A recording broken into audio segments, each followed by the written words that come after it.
we're here. Just give it a couple. Yeah, 10:05, and then we can start. Definitely, yeah. We're just going to be chilling here for the first few minutes. We got a few things to talk about today. Mainly Star Wars stuff. If not entirely Star Wars stuff, but... Yeah. Likely, I'm going to try this drink out. I just test the ratio here. Actually, those little things in the Civil War, those stir sticks. Yeah. I got one.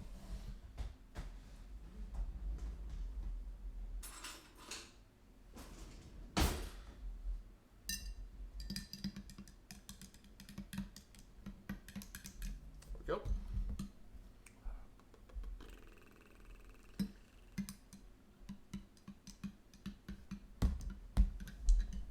Thanks for the follow, Nova.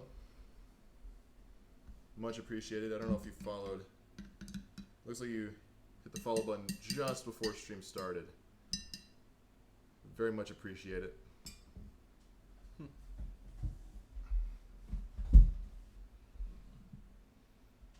Okay, I'm just going to move this over here.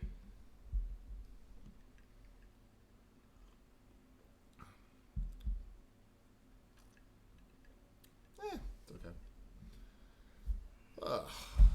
Just gonna adjust this ever so slightly. Put it more in between us. Oh yeah, it's all coming together.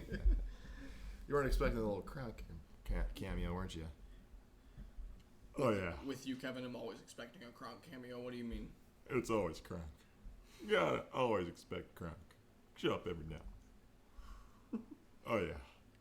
It's all coming together. What do you think, Whitney? Is it all coming together? It's all coming together. Yeah. I think I'm too much in frame. Let's go ahead and move the camera a little bit. Make it a little more equal. There we go. Beautiful. And I think that's pretty damn good. All right. Dental 3. We got a couple things. You know what? You want to get started? Yeah, it's been about A few minutes. We gave people just under 3 minutes. And so I'm gonna pull up my Google Docs actually. Get yourself set up for this. Yeah. Yeah, I'm just gonna pull my Google Docs because that's where all my stuff is. Outside of the last thing we're gonna talk about, which we can get to a little bit later. Mm-hmm. Obviously, because I'm just gonna pour a little bit more Coke in here because You're a little baby. that, and it actually doesn't taste very good. Oh. It's more for taste than anything else. Gotcha. You 'Cause said you were being a little baby, you know. Being a baby. Show you.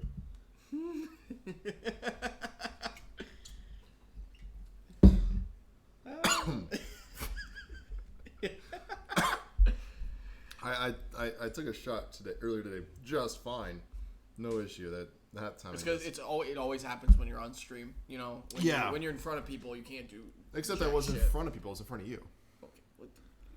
Right. It was last night, right as we looked up that Rolling Stone top 50, top 100, top 50 Star Wars characters. Oh yeah, that's right. And I took that shot, and I held that down. Mm-hmm. All right, let me look here. So we said ranking, then what makes them good or bad, And then the character tier list. So I think we should start by talking movies here. Definitely. So It's been just under 5 minutes. We've buffered a little bit and getting people a better chance to hop on in. Mm-hmm. So what we did was earlier today, to prep for the stream, we created a ranking. And this ranking, was ranking the 11 live-action Star Wars movies from our least favorite to our most favorite. So that's 11 movies. The movies include, of course, the prequel trilogy, The Phantom Menace, Attack of the Clones, and Revenge of the Sith. The original trilogy movies, A New Hope, The Empire Strikes Back, and Return of the Jedi. Mm-hmm. The sequel trilogy, Force Awakens, The Last Jedi, Rise of Skywalker. And then finally, the 2 Star Wars stories that have been released up to this point being Rogue One and Solo. Making 11 movies. We could count the 12th Clone Wars movie back in 2008, the introduction of Ahsoka Tano, and who is one of my personal favorite characters in all of Star Wars. I love Ahsoka. You're disgusting. And, you know, we just decided not to include that one, considering it's by far the biggest outlier, and I think would be towards the bottom of our lists. Well, it's only the biggest outlier because 1, it's not live action, and 2, it's the shortest of all the movies anywhere. Yes, the longest movie, The Last Jedi, 2 hours and 35 minutes. The shortest Star Wars movie, Star Wars: The Clone Wars, 98 minutes. So a difference 155 to 98 minutes. What is that? 47-minute difference? Something like that, yeah. Yeah, it's insane. All right, so I think we should start talking. Ranks and discussing them. And so, my difference. I'm sorry if I'm interrupting, but my ranking has changed a lot in the past couple months. And so is mine. Yes. For those who don't know, earlier this past weekend, we made it a goal to marathon all 11. Actually, we watched all 12. Yep, all 12. All 12 Star Wars movies, as much back to back as we possibly could. We did take breaks, but the breaks are more just for our own sanity because, you know, we're doing so much other stuff, like, you know, going to a job that we needed time off. So exactly. Excuse me. Hello, Lippin Gameplays. I hope I'm saying that. Where are we from? We are from Minnesota. We're originally from the Twin Cities. Oh yeah, you betcha. Oh, Brazil. What part of Brazil? Oh, I only really know Rio. I'm not huge. My knowledge of Brazil isn't very. Yeah, the knowledge of South American geology and geography is maybe more geography. Yeah. Geology is the rocks. You know what? You know, we're college seniors. Brazil isn't Rio. Wait, Brazil isn't. I thought Rio de Janeiro was in Brazil. It is. It should be. Tells you how much we know about geography. Yeah, there we go. No, it isn't. It's in Brazil. Yeah. Okay. Yeah. So let's talk Star Wars now. All right. Yeah. Let's get a lot of cities in Brazil. Well, yeah, we believe that, but yeah, all right. I'm gonna fix a light here while I talk. Go for it. All right. I don't know why, but it's always really dark in my corner. I'm just gonna do that. That should illuminate me a little better. But Star Wars, all right. or movie rankings. So let's talk 11th ranking. We got to go bottom to top. Because if we do top to bottom, then it ruins everything about it. All right. So bottom of the list. You ready? I think we agree on this one. So 3, 2, 1. The Last Jedi. Yeah. Yep, absolute garbage of a movie. It's terrible. So like this on this list, this is the only movie I think that's actually garbage. Like the rest of the movies are just fine, but this one is just absolute trash. Like Disney, I don't know what you were thinking with this, but this is just an absolute trashy movie. Like, Kevin, you want to give us the quote? We're not going to win this war by destroying what we hate, but by saving what we love. There you go. What kind of cringy fucking bullcrap is that? Like, come on. It's the worst thing I've ever heard in a Star Wars movie. It's so bad. Like, the pacing's okay in the movie. Like, we can acknowledge that, right? The pacing's not bad. There's always something going on that's, like, semi-important. Aside from the Cancel Bite casino scene. Well, yes, obviously. Aside from that 20-25 minute scene, next to nothing well, happens. Pretty much, it was well-paced. Yes. And, like, you could tell the entire movie that Mark Hamill was just so done playing Luke. He was over it. No, it wasn't that he was done playing Luke, in my opinion. I think he was just let down by what his character was brought down to. He was just brought down to, like, I don't want to do anything. I don't want to train you. I'm done being a jet. Which and Rian Johnson, although is a very, very talented director and has done some amazing movies, he's a creator. he needs to create everything about him, which is why I am excited for his original trilogy that he's planned to make. Fingers crossed that it's Old Republic. Yeah, I would hope so. I want it to be an Old Republic one, but I heard it's not going to be about that, but, we'll see it when we see it. He is not someone to continue the reigns of something as big as Star Wars, especially the brand new trilogy, because it essentially is The Force Awakens. It's a New Hope ripoff. Oh, 100%. Yeah, it really is. But there's enough new about it to make it interesting and its own thing, where you can clearly see The Force Awakens is different from A New Hope. Mm-hmm. And then you have The Last Jedi. It throws away about 90% of all the setup that was given to us in The Force Awakens. Oh, yeah. There was so much setup for so much potential. Like, it's like, even with, like, all of, like, Kylo was, like he was featured very throughout, like, Episode 7. But yes. Just Episode 8, it's like, where's Kylo? It's like he's there, but he's, like, kind of on, like, the back burner almost. And he shows up until the very end. When they're in the chamber room. Yeah, exactly. Where they do a Return of the Jedi ripoff. Yep. And they're in the chamber room, and then when he fights Luke. Like, that's about all you really see of Kylo. And then it's just kind of spurts here and there. Like, oh, hi, by the way, I'm in this movie. Yeah. It's just, I don't know. You didn't have a lot of antagonist, and you didn't have a lot of, like, just, yeah. If I can say one more thing before we move on to the next movie. Yep. And that is one thing that I called, and we didn't know each other at the time, so obviously I hope you can take my word for this. And I'm going to pat myself on the back with this one. But back right before even Rogue One was released, we were, juniors in high school, roughly at the time? Somewhere around there, so maybe seniors, yeah. Yeah, so I had always predicted when I saw The Force Awakens, Kylo Ren was going to turn. He is going to go good. He is going to be a good guy by the end of the trilogy. I don't know when that would happen, but I knew it will. I always did kind of want the Rey and Kylo shift, so Kylo would be good and Rey would be bad in the end. And of course, that would mirror well with Rey being a Palpatine and all. Yeah. However, obviously that didn't happen. Mm-hmm. But from, it's not necessarily day one, but very early on, I had called Kylo Ren would not be turned from his father. Obviously, he hated Han Solo. He made that very clear in The Force Awakens that he did not like. He did not like him. He hated him. Yeah. Full on. He killed him. Yeah. I mean, there's a theory that Han Solo killed himself, but he made it look like Kylo did. Mm-hmm. That theory exists, and it never really was disproven or proven. Yeah, well, because you can't really tell. All you just see is a lightsaber being jutted into Han Solo. That's all you see. Exactly. And then he never talked about Leia.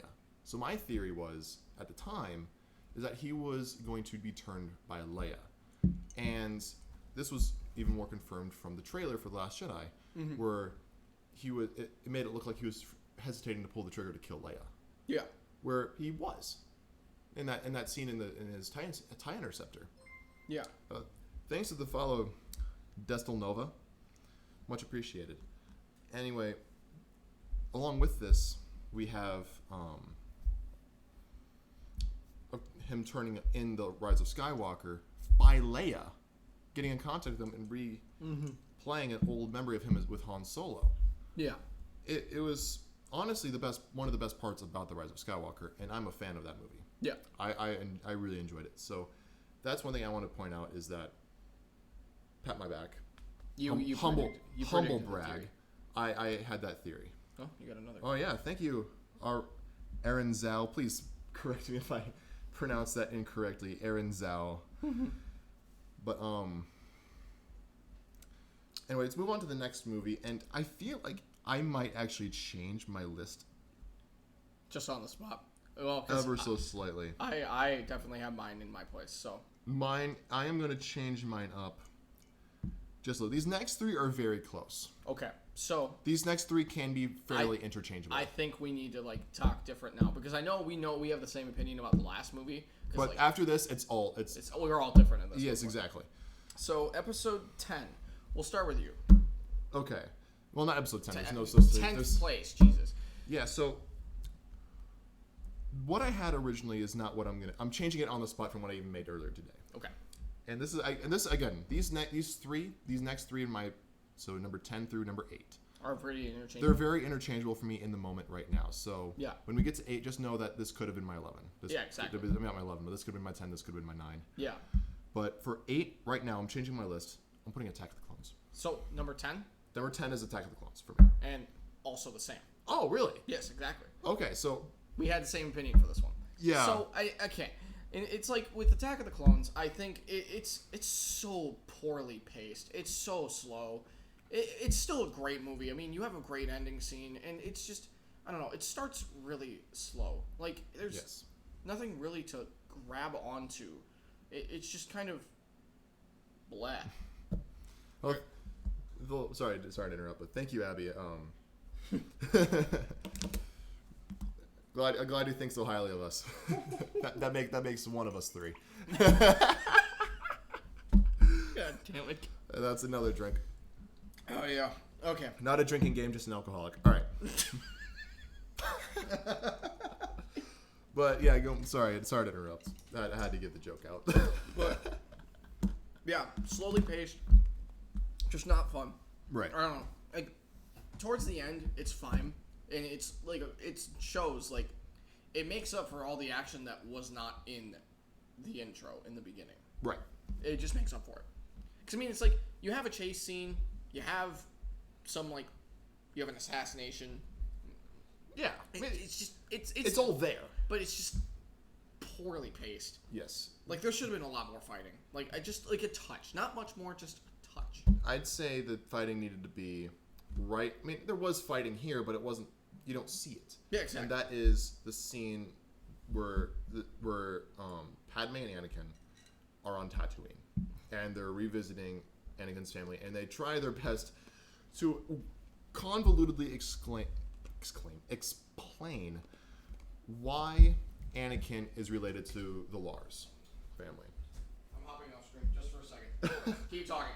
Yeah, so Jack, SoloZealot, right there.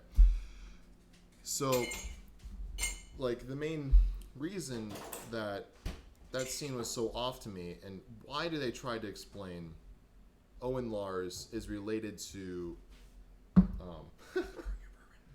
you can borrow the bourbon. You live here too. This isn't a perfect translation, but mi cerveza, tu cerveza. Okay. Not a perfect translation, but it's there. Close enough. There you go. Yeah. But like the way they explained it is, so Anakin is the son of Shmi. Yeah. Anakin was taken by the Jedi from the bet that Qui-Gon Jinn made in Episode 1. He was taken at that point to be trained by the Jedi Council. Yeah.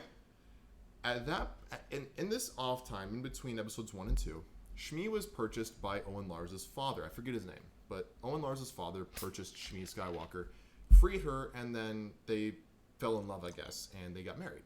Yeah. So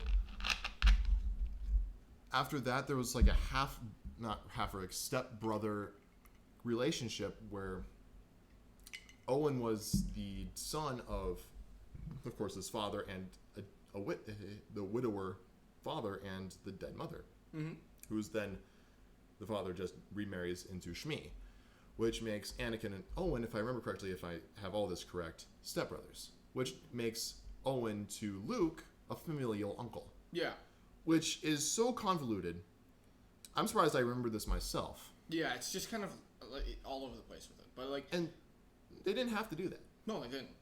Like, I remember watching a video. I can't remember for my life what the channel name was called, but it was this guy, hypothetically speaking, as if he was going to Fox and pitching the prequel trilogy, and his idea was that Owen Lars was a young pilot or young aspiring pilot from Tatooine who witnessed Anakin Skywalker's pod race victory. Yeah. And with that, he decided to become a pilot in honor of Anakin. Not sorry, in homage. That's a better word. And he later meets Anakin, and they become like a band of brothers. They become war brothers. Yeah. And once Luke is born, Luke and Leia are born, and Anakin's turned to Darth Vader, he then takes it upon himself to raise Luke in remembrance of Anakin. Yeah. Which is, I think, a far better solution. I obviously can't take credit for that because I didn't come up with that idea. Yeah. But it's such a better way than saying he's related because Shmi was freed and then married, and then there's a previous son. It's so works so hard but sounds so lazy. Yeah. But anyway, and then of course the main reason why I bumped it down a couple notches, because I originally did have Attack of the Clones at my number 8 slot. Yeah. But I moved it down to 10 because I do like it more than Last Jedi. It's very rewatchable. It has its memorable scenes. Last Jedi, not so much. But Episode 2 did have a couple scenes. It had the Obi-Wan Anakin Dooku fight. It had the arena scene, which is amazing. Once you get to the arena scene. The droid factory, even. Yeah, even once you get to the droid factory, it's very watchable. It's extremely fun. Yeah. But up until that point, it's so slow. The only real scenes you get are when they're chasing Zam in Coruscant. Yep. And Obi-Wan's on Kamino. Yeah, exactly. That's really it. Mm-hmm. And you get Dex. There's Dex's Diner. Yeah, obviously, but like, okay. Nothing there. I think we need to talk about 9th place now. 9th place. Okay, this one I know we're different because... Yes. I will be continuing normally on this next couple. So, for you? My new number 9 was number 10, The Phantom Menace. Okay, so for number 9 for me, I had A New Hope. Wow, okay. So, and the only reason for that... Okay, don't get me wrong. Yes, I want to put A New Hope higher because it's the first Star Wars movie. But and again, it was set to be a standalone movie and just by itself. But, like, what happens in A New Hope? I mean, like, you set up a bunch of characters, yes, but, like, it's just kind of there. I mean, yes, you blow up the Death Star. That's cool. And, like, you have, like, Obi-Wan and Darth Vader fighting. That's cool, too, but not really much else happens in that movie, to be honest with you. It's just kind of... It's there. It's a setup. It's a setup for one of the better movies, Empire Strikes Back. Yes. It's a completely... That's what it is. It's a setup. And, like, Abrams saw it that way, 100%. Or not... Lucas. Yes, thank you. I've had too much of this already. Yeah, George Lucas definitely saw it this way as being a setup for Empire, like 100%. Yeah, and like, now, and if you want to talk about one, yeah, if I can talk a little bit about New Hope, I can respectfully disagree. Yeah, you putting A New Hope this low, and my reasoning for that is, A New Hope is the quintessential Star Wars movie. 100%. If you, out of the 11, 12 if you count Clone Wars. Mm-hmm.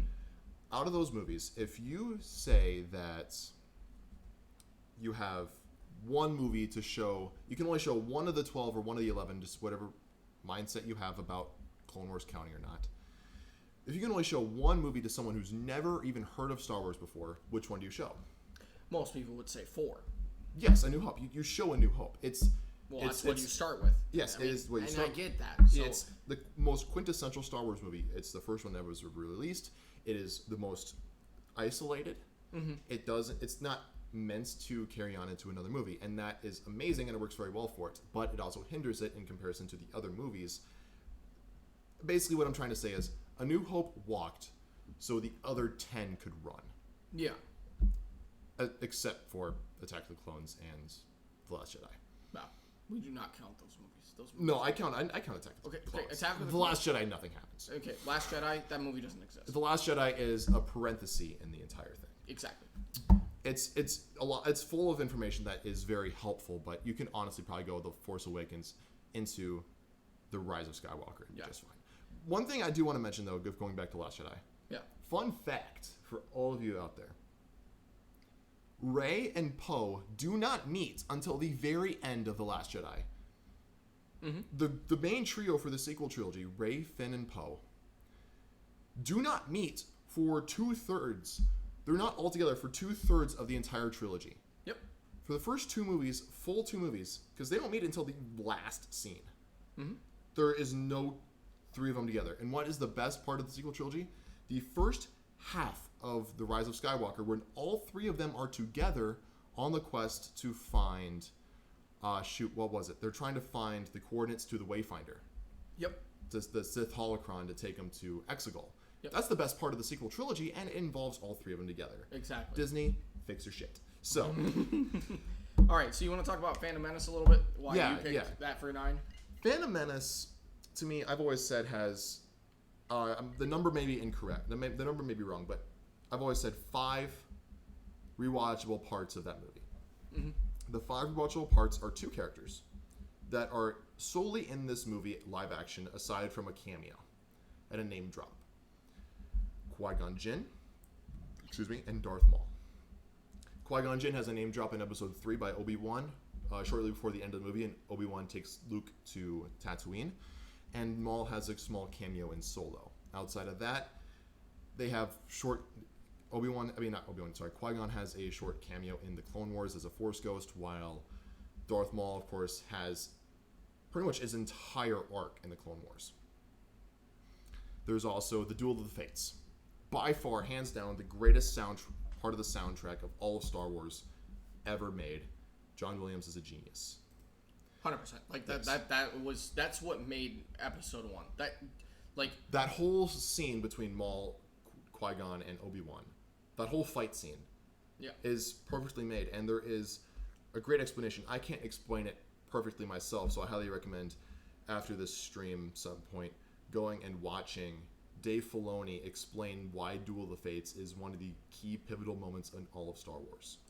It is so intriguing, and I never really you think about it, but you never internalize the importance of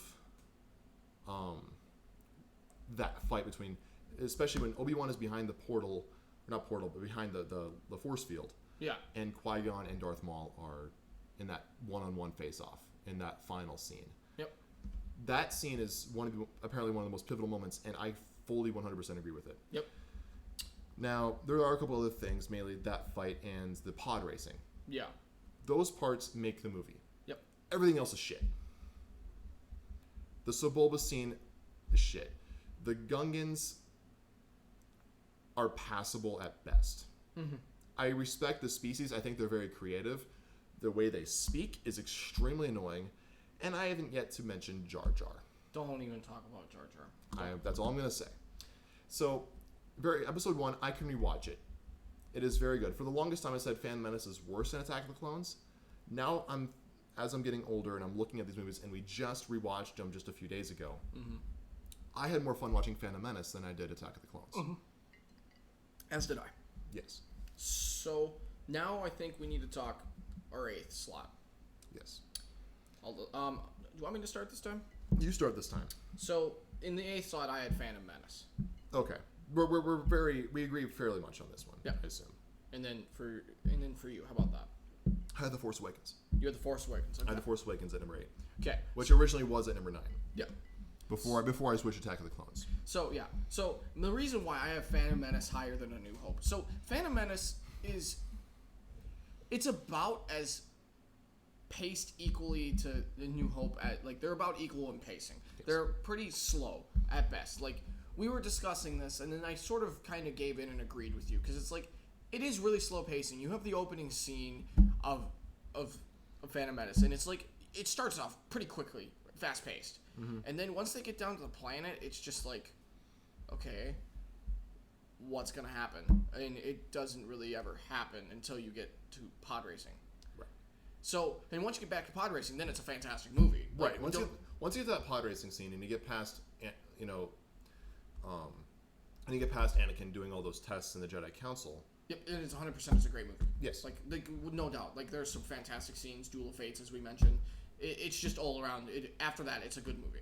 Like, what I really loved about it was I shouldn't say what I love. That's a wrong phrasing. The worst part about the Phantom Menace is the opening, and its opening is necessary to a certain extent because you're not necessarily introducing a new concept to Star Wars because Star Wars already exists. So we already know the basics of the universe. What you're explaining now is what life was like before we meet Luke Skywalker. Yes. What happened to the Jedi, and you got to explain that at a very basic level. And I'm not saying it was handled the perfect way because I don't think it really was, and I can't explain why.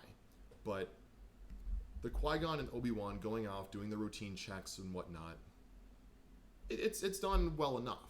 And it's supposed to be slow because you're supposed to be setting up another trilogy to explain why another trilogy exists. Yeah. And that's the setup for the setup, and that's what Phantom Menace really serves. Yep. It's setup for setup, and because of that, it hinders the story. But it has so many rewatchable parts. And can we just mention how wholesome Ray Park really is? Ray Park being the body actor for Darth Maul. For those of you who don't know, Darth Maul was portrayed using two parts. Ray Park playing the body, who also plays Snake Eyes from the G.I. Joe reboot. He also plays Toad from 2000's X-Men movie. And smattering of other roles, while the voice was provided by Sam Witwer, who also voices Darth Sidious in the Clone Wars TV show. Yep. He might do him in Rebels, but I know for a fact he does him in Clone Wars. Mm-hmm. He also voices, of course, Darth Maul in the Clone Wars. And he is the body and voice body inspiration and voice of Starkiller. Yeah. Galen Merrick from the Force Unleashed. Yeah. So he's heavily involved in Star Wars. Yeah. And I don't know, I figured that was pretty cool to mention. Yeah, no, it's a cool thing to mention. So Yes. Let's talk Force Awakens now, since we've... As I said, A New Hope ripoff. It's, in terms of its plot points and what it serves, and honestly, it's very mirroring of A New Hope. Yep. So for that, I had to give it a creativity bump down. Yeah. So, but for me, a big thing is, it's just unfulfilling. You watch it. I'll credit one of my good buddies. He watched the movie and watched the trailer. Phasma. Yeah. One of the most hyped up characters for this movie. A female stormtrooper that leads the stormtroopers with a silver-plated armor and is played by Gwendolyn Christie, the Brienne of Tarth from Game of Thrones. I was expecting limbs to be pulled off like Chewie. Yeah, I know. And also, fun fact, we only see Chewie pull off limbs once in canon, and that's in Solo. Yep. Fun fact. And it's like, with that movie too, it's just kind of, you don't even see a lot of Phasma. You see her like... Twice. Yeah. Or maybe a few times. But even when you do see her, she just commands. Or she gives in to Finn. Yep. And there was a theory going around that Phasma was really on their side, and she was extremely hidden double agent. Because she, the way she phrased things right before she went to the trash compactor and all these other things, the way she phrased things and the way she said things and the fact she just gave in to the demands with no real reason to. Yep. Said that she could have been a double agent. Could have, yeah. And she very well could have, and JJ would have had to change that for the Rise of Skywalker because Rian Johnson killed her. Yep. So, again, Rian Johnson killing Star Wars again. Very respectable director, but don't let him near a pre-made Star Wars movie. Yep. I would have think it would be very awesome if Rian Johnson did the whole thing by himself or was never a part of it. Yep. Personally. But The Force Awakens, for me, it pandered. It talked down to the audience quite a bit.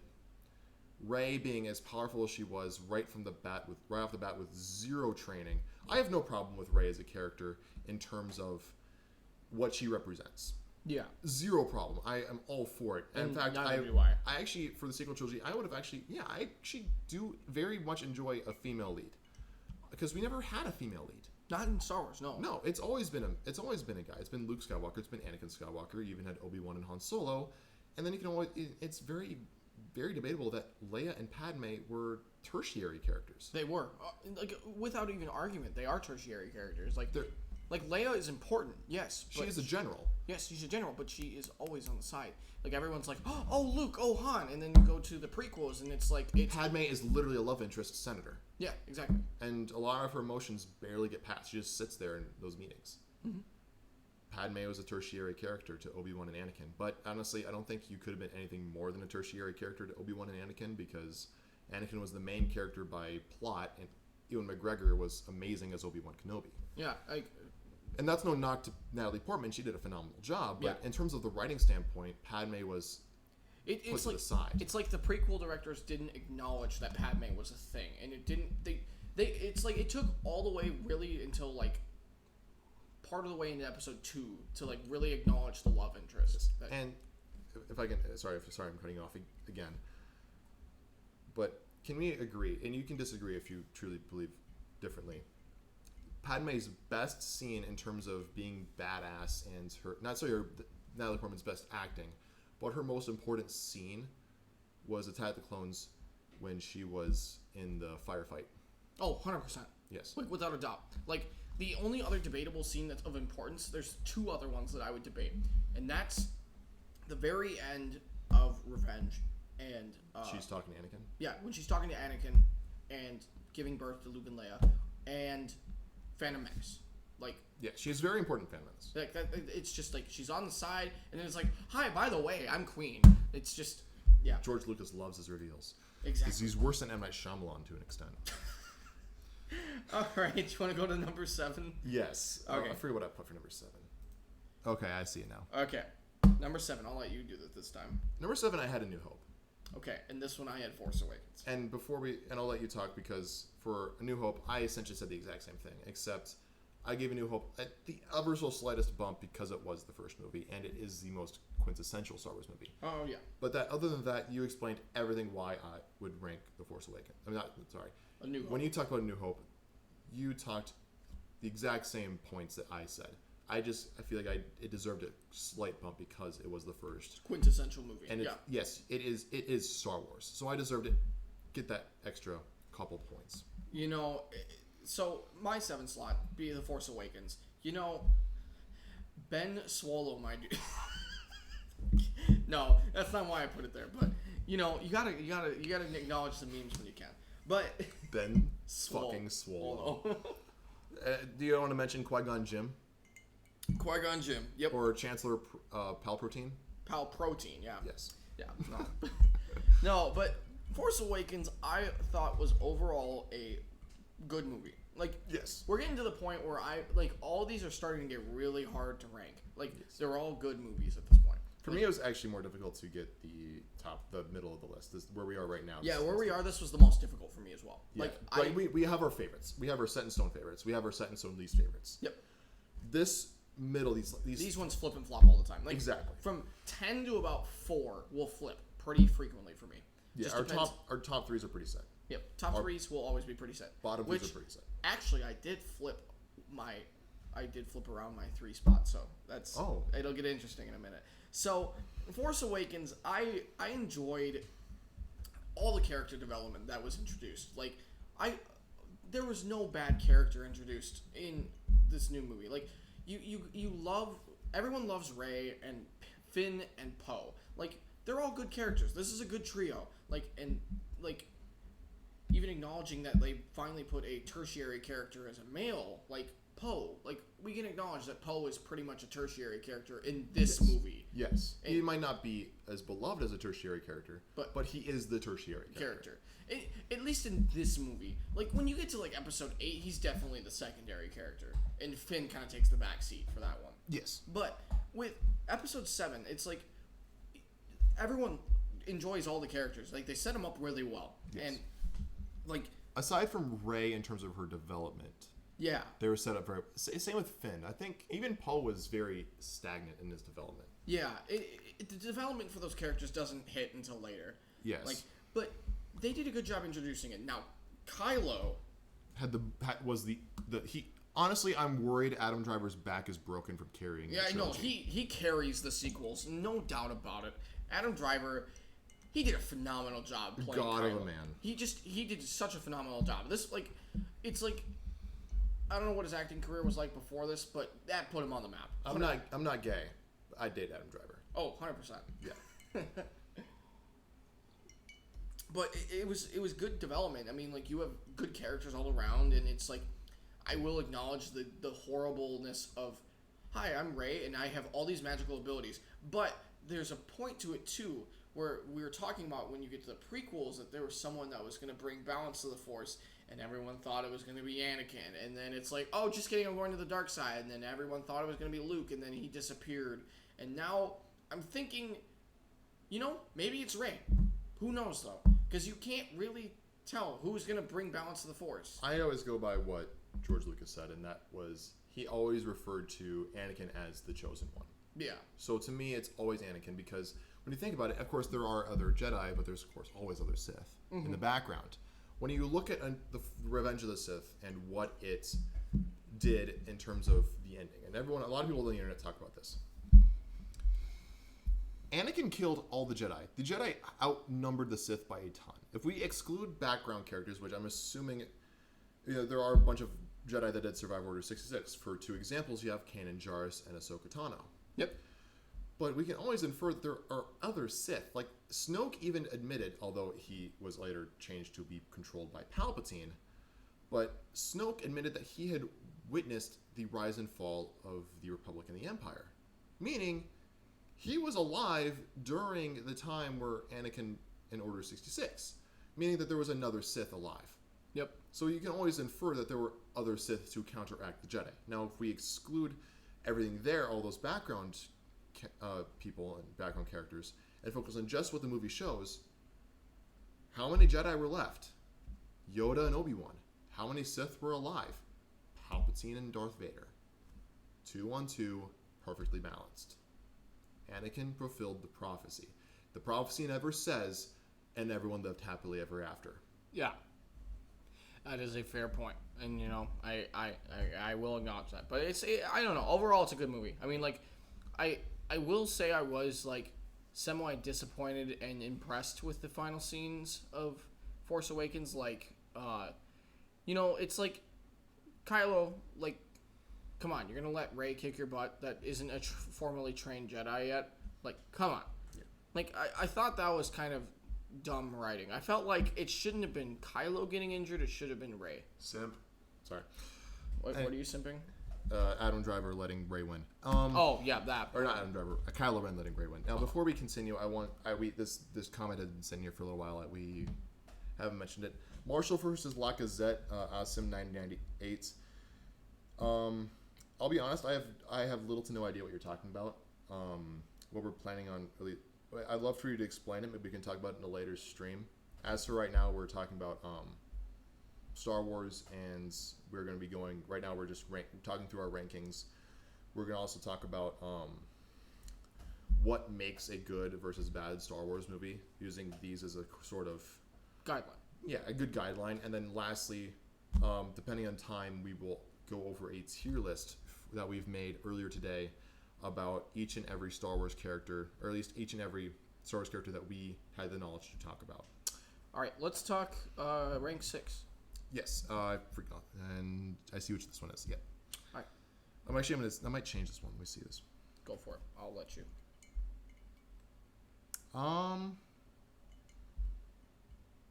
I will change this one, but it's the slightest of changes. You just slipping? Yeah. It's going good. How's it going, Pedro? So, you want to go first this time? Sure. On number 6? All right. So for number 6, I had Return of the Jedi. Return of the Jedi. Episode 6. Episode 6 and slot 6. This is a big disagreement between you and me. Yep, this one is definitely a big disagreement. What'd you? Well, it's a respectful disagreement. I don't think we'll have a disrespectful disagreement. I don't think there ever is going to be one, especially with these top 6 movies. I think that we have not mentioned, because all of our bottom 5 have been the same movies. Yes. So all these movies are just a preference at this point. Yes. But I have Return of the Jedi. And I think I know your reason why. So yeah, and I'll explain that in a minute. But I'll let you. My movie. Originally, I had a different one, but the one I have right now in that slot, it is going to be. Sorry, I am stumbling. But as for right now, the next movie is going to be the one I have right here. Number 5 was my original number 6. I'm changing my list again. My number 6 is Solo. Okay. 6 is Solo, and this is where it gets to the point where it's very rewatchable, and the movies are very, very good. Yep. All these top 6 for sure, 100%. I will. I could watch a couple times a day and honestly still be entertained by it. Like, yes. They're these kind of movies. So, you know what? I'll let you talk first about Solo. So, Solo for me, it's very good. It's very close to my number 5. It's kind of like the bottom of the top. Yeah. For me. I loved Alden Ehrenreich. I hope I said his name correctly. Han Solo. I really, really liked Donald Glover's Lando Calrissian. I'm a really big Childish Gambino fan. I really like Donald Glover's work in in Community and in even the Marvel Cinematic Universe, even though he's in there just only a little bit. I do really enjoy a lot of Donald Glover's work. And when I first heard that he was going to be playing Lando Calrissian, it was I believe, a very, very good casting. Now, excuse me, Solo, to me, it is hindered by, I can't really explain why. To me, it's just a good prequel movie. It's not in the prequel trilogy, but it's a good prequel for why Han Solo is there. To me, it's a great movie, but did we need it? Did we really need it? But it was a surprise to be sure, but a welcome one. Yeah. My favorite part of the movie, obviously, the Kessel Run. It was so cool to see the Kessel Run. It is really cool to see that final scene and how many backstabs there were, how many double agents and double crossings there were between Dryden Voss, Kira, Han Solo, and Beckett. Welcome to bounty hunting. Yes, that was done very, very well and very well written, and how Han Solo was going to deal with everything in the end. But the movie is very secluded. You know, yeah, I will agree with that. It is pretty secluded as a movie, but I don't know. I think it depicts really well how Han Solo came to be. Yes, it does its job very, very well, but you never hear or see Kira again. You never hear the name Tobias Beckett. You never hear of Dryden Voss mentioned really anywhere else except for, I think, a little bit in either Clone Wars or Rebels. I think he has a small cameo where he's depicted in a hologram. You have very little happening that goes in or out of that movie. It just kind of, it's just there. Yeah. So, I mean, you have Darth Maul coming in and making a cameo. I mean, let's do a quick rundown off the top of our heads of characters that go into that movie or come out of that movie and appear in other media, except for the Dryden Voss cameo. Well, Han Solo. Uh-huh. Chewbacca. Yep. Darth Maul. Yep. Lando. And Lando. That's it. Yeah? You have 4 characters. You can count on one hand how many characters come in and out of that movie. Well, I mean, when you think about it, how many of those characters that went into that movie died in that movie as well? Tobias Beckett, Dryden. I guess, yeah. I mean, I guess the only one that really survived was Kira. Exactly. And, I mean, it could be... and Fist Nest. Okay, yeah. That one, those two, I would have loved to see, like, more. I mean, like, honestly, if we referenced it in previous movies, I mean, that would have been fantastic. But, I mean, like, most of those characters you're talking about were killed off in that movie, too. Right. So we're sitting with 2 that were mentioned and never seen again. Right. And there were talks, I believe, of a Solo Part 2, but they left it on a way of saying he's going to go to Tatooine and work for Jabba the Hutt, which they easily could make a Solo sequel where he is working for Jabba the Hutt, and you see the deal that he's working on right before he meets Luke and Obi-Wan. 100%. And they can end the movie with Han Solo going to sit in that booth and Obi-Wan and Luke coming up to him. Yep.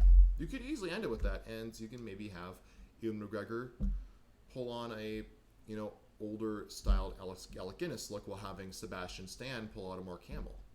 Yep.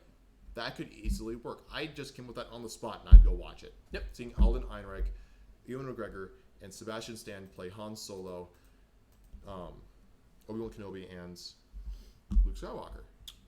And to see them update the original Cantina to be old but new again, you see everything again, but just everything at a higher quality, a higher production level, would be really, really cool to see as its own little cameo. Yep. But, yeah. What was my movie? That was your movie. Yeah. Right, Solo. See, I'm sorry, I changed my list, so I was a little confused. Yep, so now I'm talking Return of the Jedi. Right. So, Return in my 6. This, like I said, for me, this one is my bottom of the best. Like, this movie is fantastic. Do not get me wrong. Like, do not misinterpret that. It is a fantastic movie. I love it. Like, come on, we're blowing up the Death Star again. Like, come on. It's like we all got excited for it the first time. It's just like, oh, guess what? Well, you're gonna get some more, and it's arguably more badass because it's incomplete. Exactly. I think it was just good. I mean, you get Luke taking on Darth Vader and the Emperor, like just one of the greatest moments in all Star Wars. You get it's full of badassery the entire time. I don't think there's really a dull moment in the movie. Like it's like a good movie. I mean, like, just it's good, you know. Right. It's very good. 21, by the way. Little Curry 2010. It's 21. Yeah, it is 21. And then of course you have Han Solo and Leia and Chewie working with the Ewoks and taking down the shield generator. Yep. Which honestly, if you kind of think about it, it's just like they're kind of doing what they did in Rogue One. It's like Rogue One was ripping off what they did in Episode 6. I never thought of it like that. It's like you don't even think about it, and it's like, oh yeah, they kind of did that. Right. Because if you think about it, Rogue One was a fantastic standalone movie. I love Rogue One. Like I don't think anyone doesn't like Rogue One. I've heard people despise Rogue One. Well, then they're wrong. Right. I don't hate on opinions much because I'm one of those people. It's like opinions are like assholes. Everybody has one. Exactly. And everyone knows one. Mm-hmm. But sometimes you just gotta punch a bitch. Exactly. Yeah. But with Return, I've never had a problem with it. It was a good movie, and it's like I really don't have much more to say about it. It was a good way to wrap up the original trilogy. It was phenomenal. Yep. Of course, you have the controversial opinion of removing the original. I still cannot name his name. I know his name was Sebastian, or Sebastian was in his name. But the original actor for Force Ghost Anakin with Hayden Christensen. There is always going to be that debacle on which one's superior. But that's besides the point, in that the movie itself wasn't really changed. Yep. I mean, it was, but it's such a minor thing. And let's be honest, no one hates Star Wars more than Star Wars fans. Exactly. No one hates Star Wars more than Star Wars fans. But moving on into number 5. Top 5. Top 5 slots now. And I'm just going to double check. I remember it. Yep. This one was changed, but you go ahead. So for 5, I had Solo. Okay. Number 5, I did not have Return of the Jedi. I had Rise of Skywalker. Okay. So, I'm going to let you talk on this one because Solo, you hit exactly what I was going to say. So yes. I'm not really going to say much about it. So Rise of Skywalker, and this one was bumped down, but from where I had it earlier. So when we talked earlier, and we talked months ago on here. We have drinks right here. I was gonna get ice cream. But when we were talking earlier, and this was months ago, by the way. This is back like in February time frame. We were talking about our ranking. Exactly what we're doing now. We were even drinking when we were talking about it. But with our rankings, I always had Rise of Skywalker number 4 out of 9 because we did not include Solo and Rogue One at the time.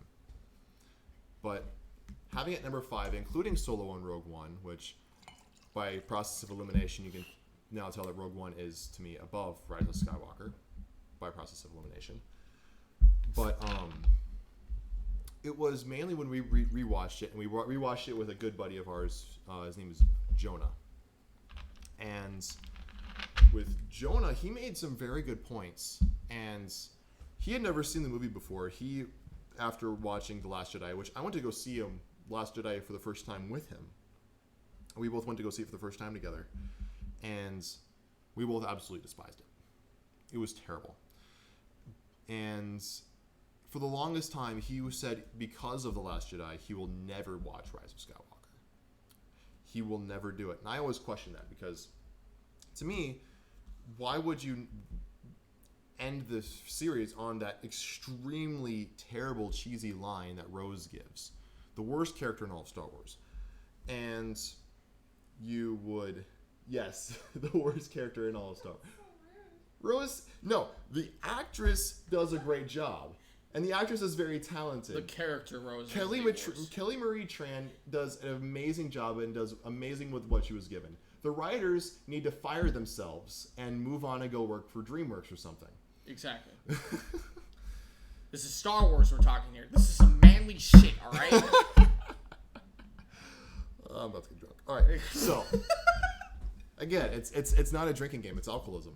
So... Yes. Yeah. Take one bun. Go for it. Woo. Oh, it's just bourbon and Coke. But All right. But his points, because our friend Jonah, with Star Wars, he's a major Sith fan. He loves the Sith lore and everything to do with them. So having we watched that opening scene with Kylo on Mustafar and finding the holocron.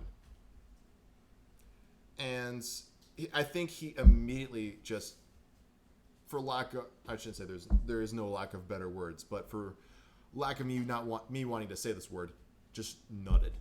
Yeah. Absolutely. And he absolutely loved it. And watching his joy on watching a movie that he said he would never, ever watch was honestly hilarious. Hello to you too, nerd. Chicken with Pants Vivo. Amazing name. Love your name, by the way. Yeah, love it. And so, watching his reaction to Sith holocrons and hearing what he knew of Sith lore was honestly really intriguing. He knew a lot about the Sith. Oh, yeah. With Sith alchemy and the Sith ritual, especially in the end with Sidious and Rey and Kylo all surrounded in that cult-like ritual. Yep. Because at the end of the day, the Sith essentially is a cult. Oh, yeah. What is a perfectly legitimate cult with the real abilities and powers. And not saying superior knowledge, but great knowledge. It's essentially a cult that delivers on its promises. Oh, yeah. Chicken with Pants Vivo. You too, BB. But,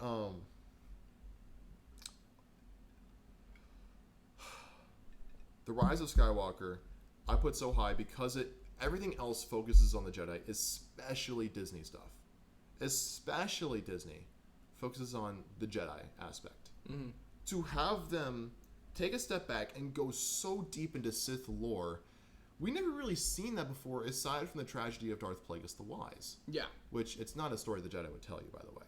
Yeah, exactly. But besides that point in time, we always learned about Jedi stuff because the story is told by the Jedi's point of view. Thank you. Thanks for the wholesome respect. Yeah, we appreciate it. We're talking nerd right now.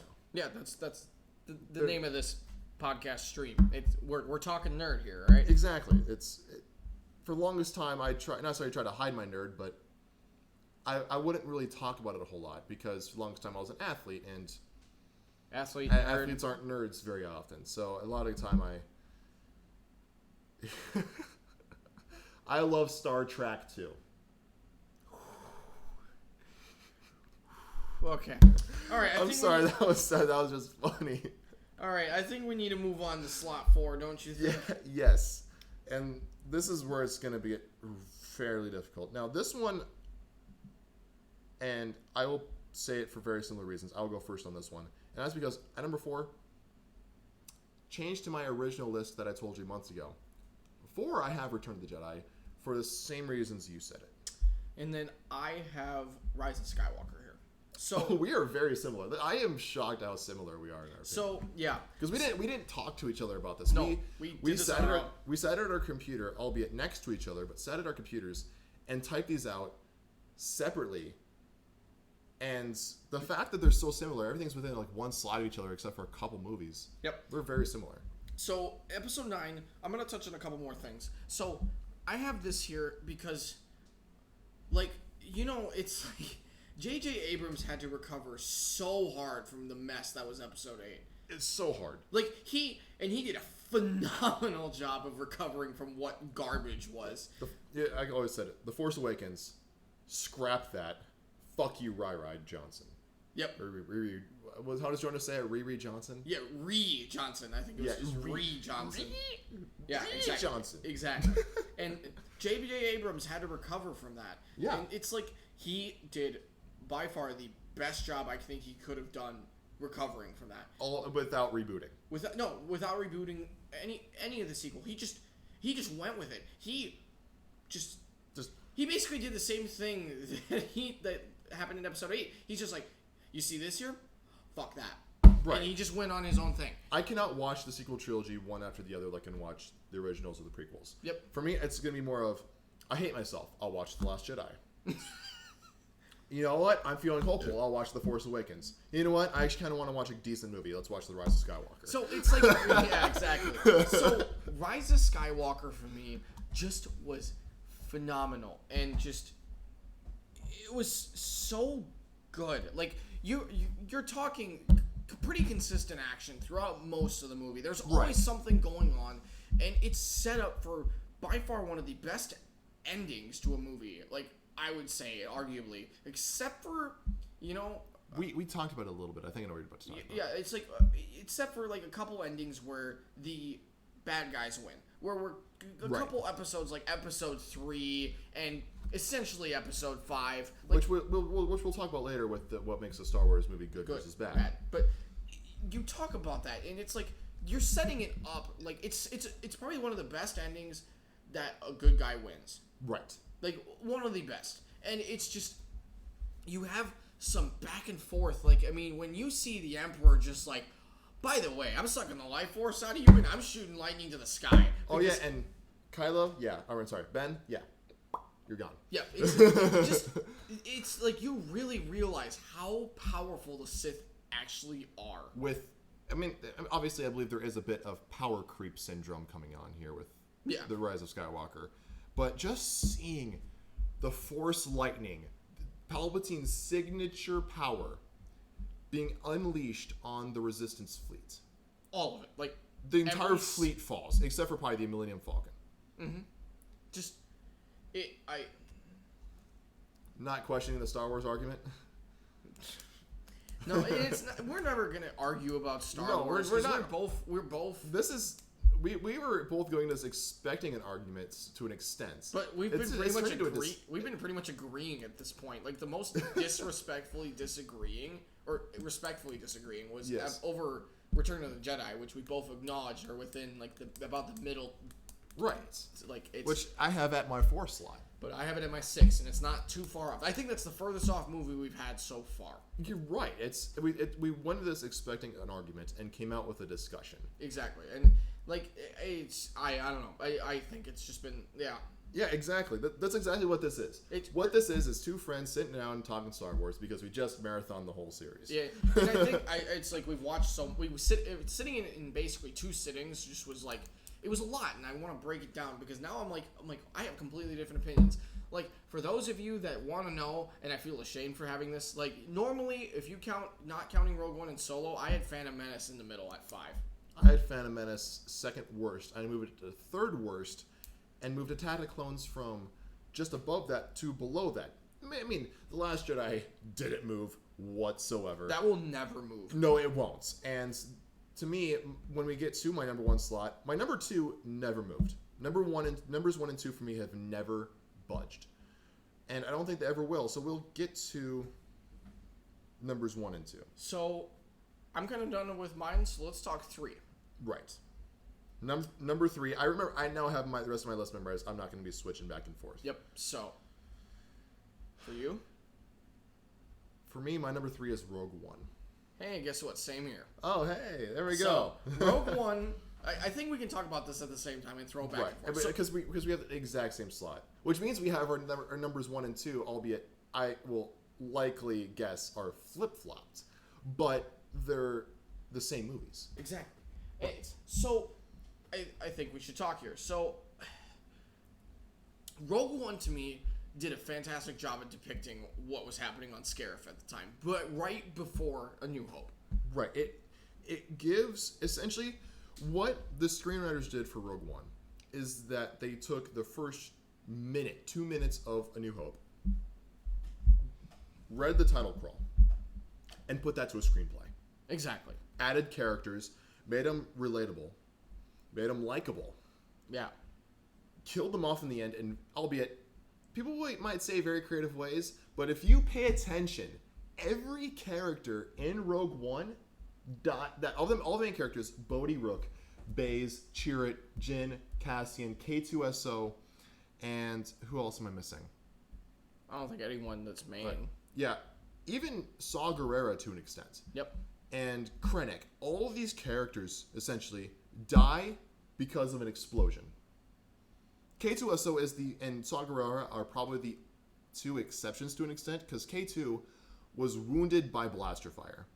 But what got the killing blow was when he blew up the console, which that killed him. You had Saw Gerrera die in the Death Star explosion, so to speak, when he was crushed by all the rubble. Well, and then like most of the people, by grenades. Yep. And of course, Jyn and Cassian die along with Krennic dying from the Death Star again. Yep. So everyone dies by explosion, albeit but all in different ways. Yep.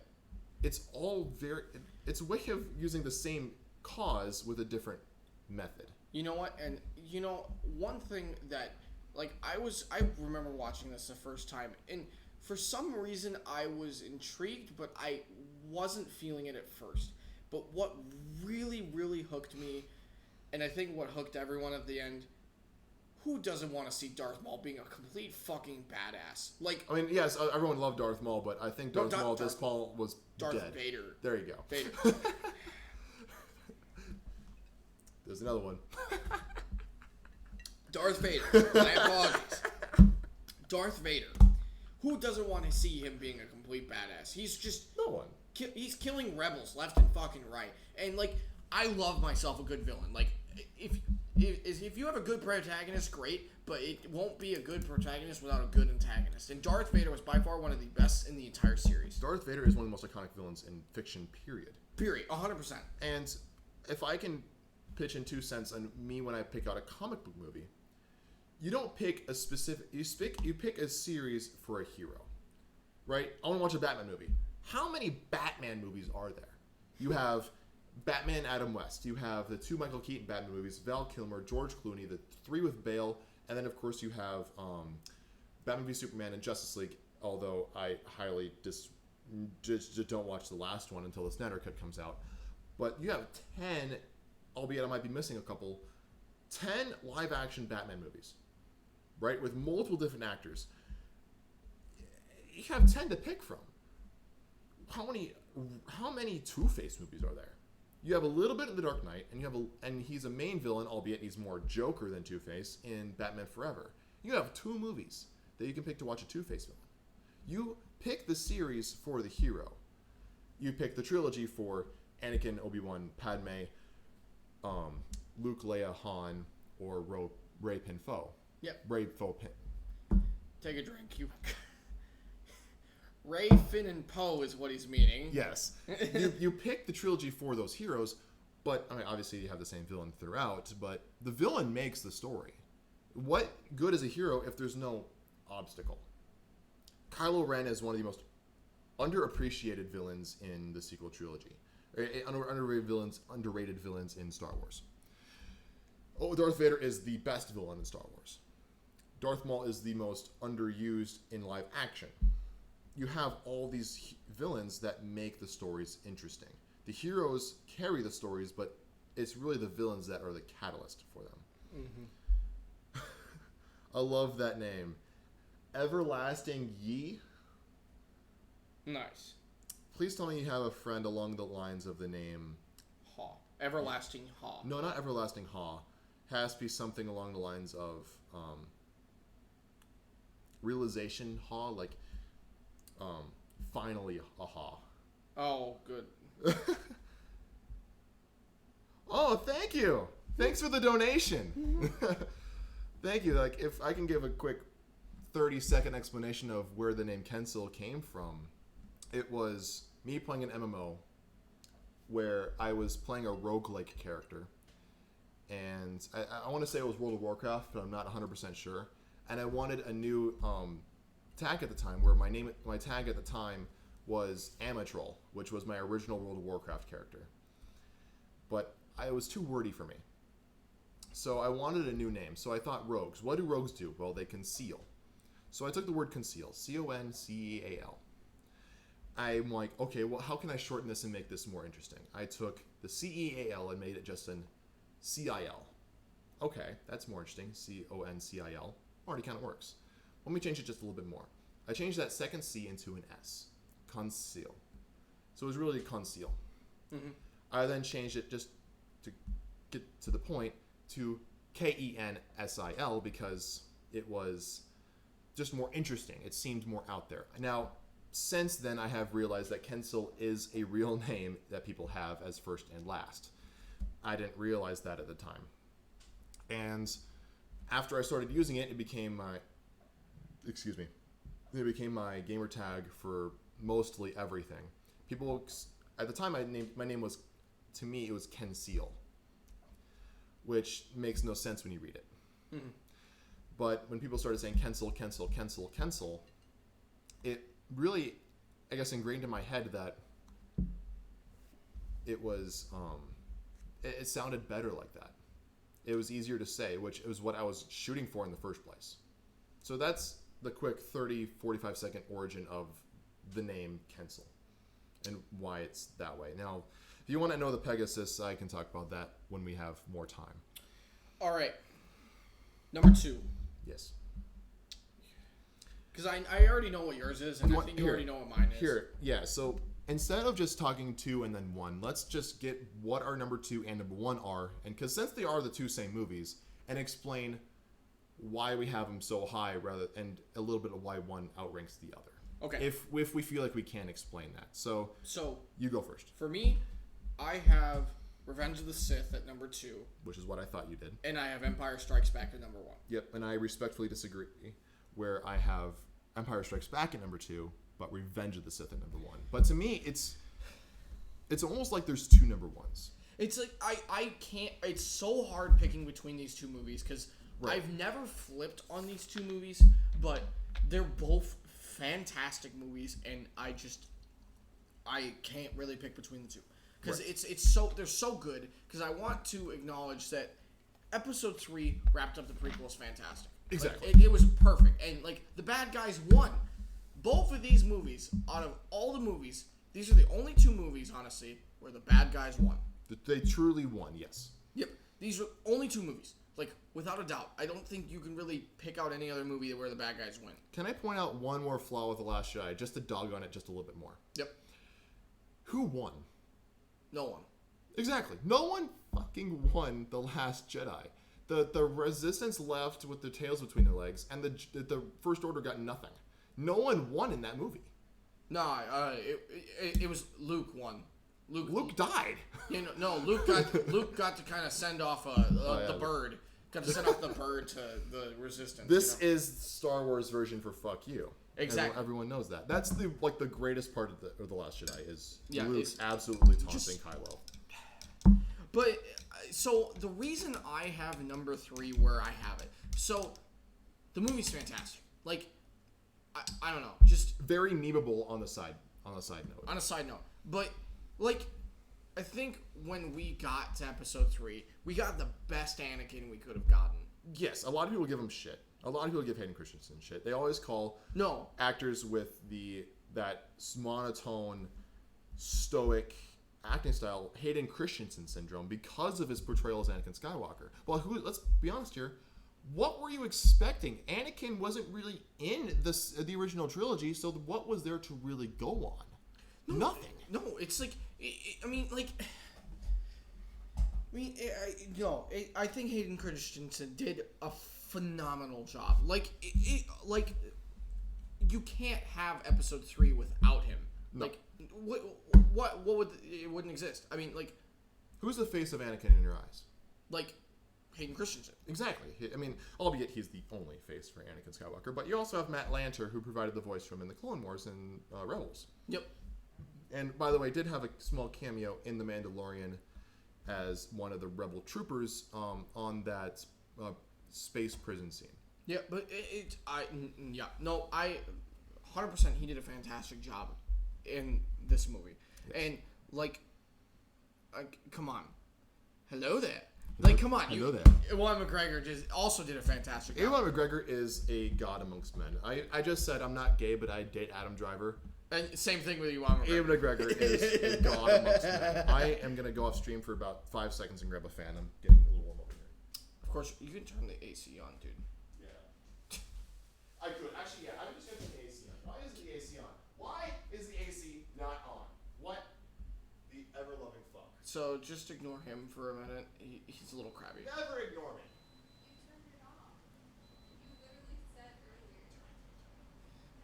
Okay, so anyways, we'll keep talking. So, and the reason I have Empire Strikes Back as my number 1 movie. So,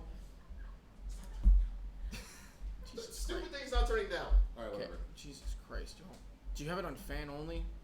I might have it on fan.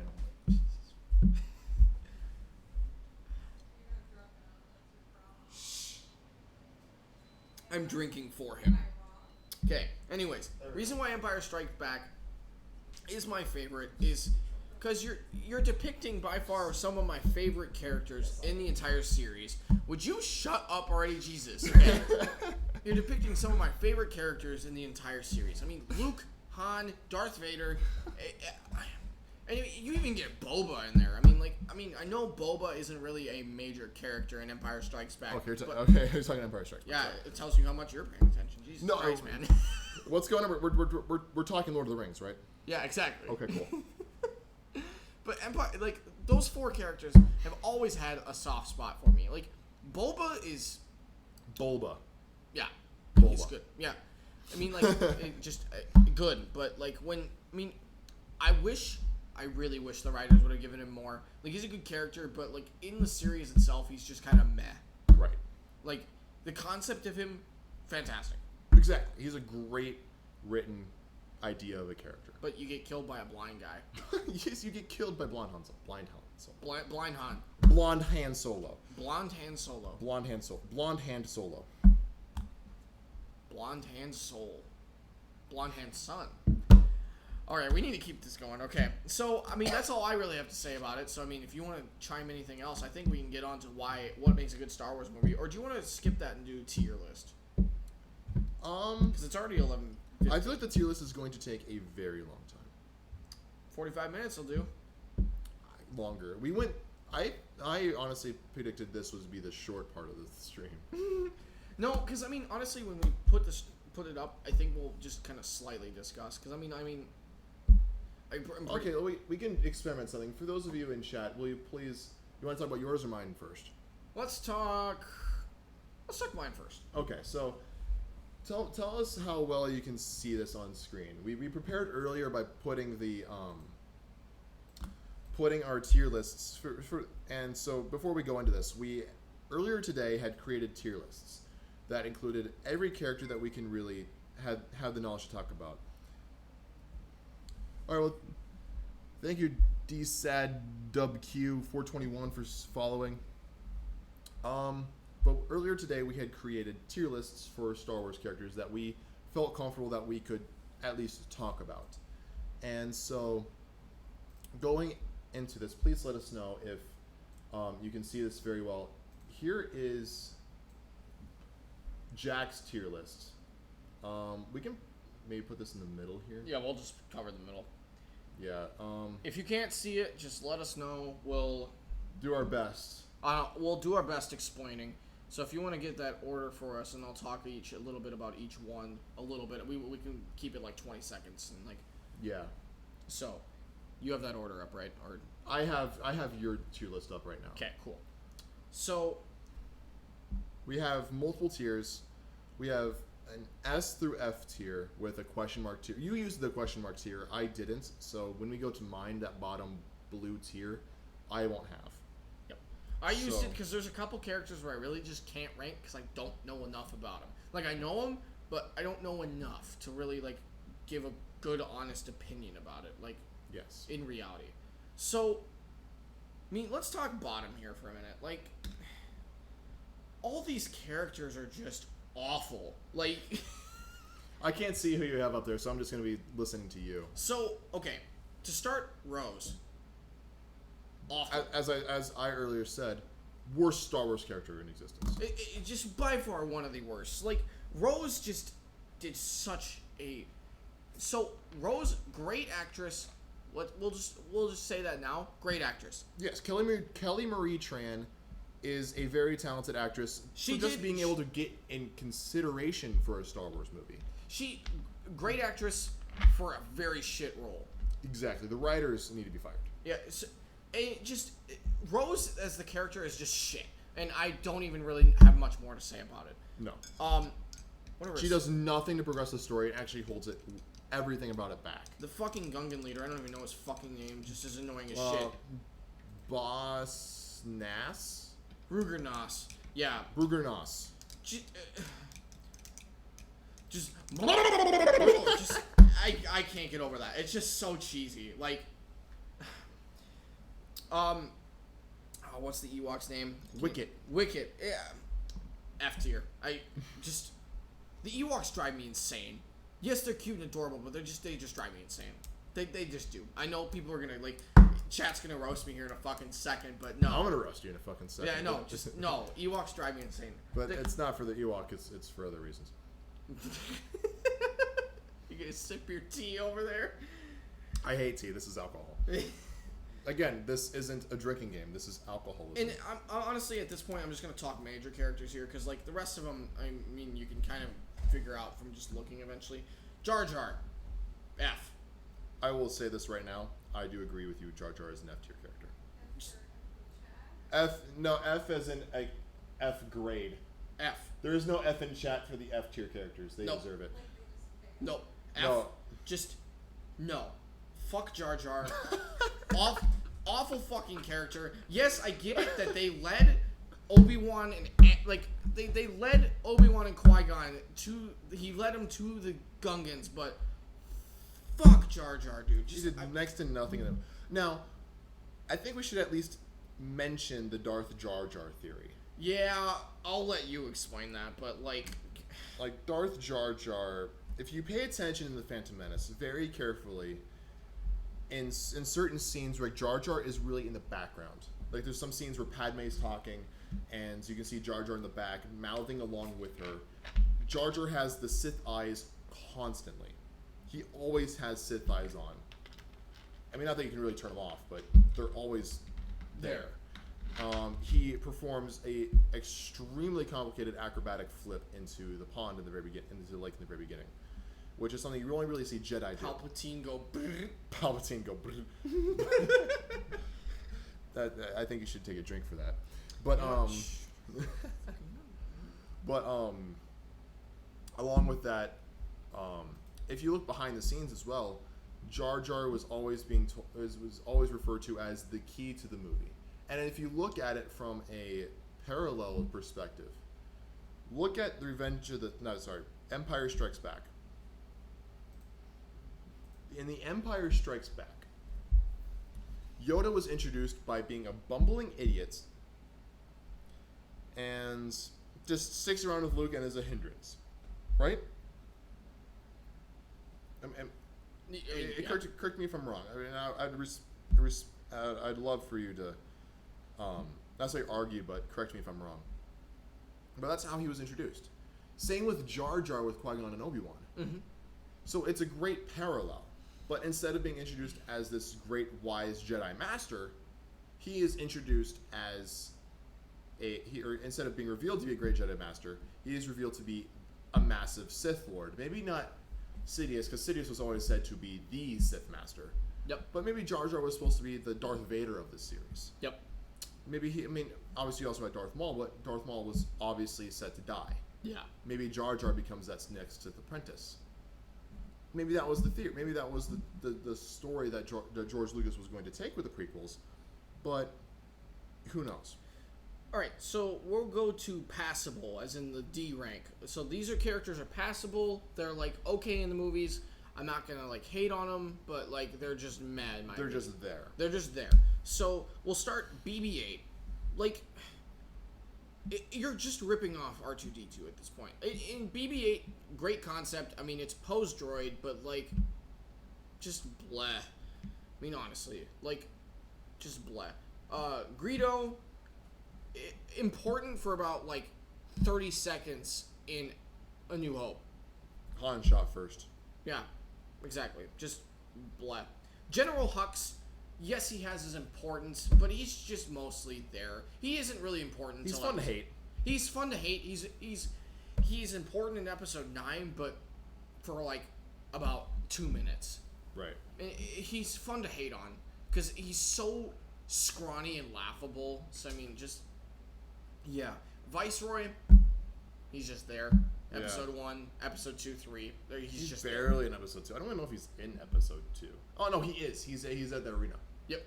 Yeah. Just for you see a 10-second cameo. I don't even know if he talks. He doesn't. No, he says shoot her or something. That's him. Yep. But that's really it. Now, this one is my most controversial. Yes. Rey in the passable tier. So, as we were talking about, Rey, I have Rey here because of the fact that she is very... I can magically do the Force at any given moment because I have never learned it before, obviously, but... Rocks, who cares? In Last Jedi, rocks go brrr, you know what I mean? Just fucking... I don't know. I like... Rey's a good character, but just...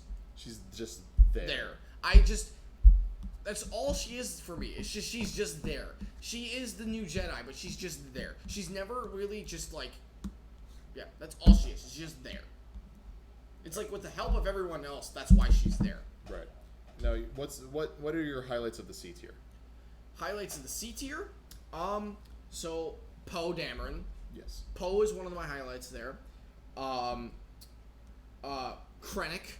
General Krennic. Okay. Krennic is a good character. Yes. Stormtroopers as a whole are a C tier. They're good. They're good. They have their place and they fit it very well. Shmi Skywalker, I have her here. Thank you for the follow, Tui Win. Much appreciated. I have Saw Gerrera. Okay. Saw Gerrera is a good character. I have old Leia here, as in sequel Leia. Yes. Who else do I have here of importance? I have L3 here. L337.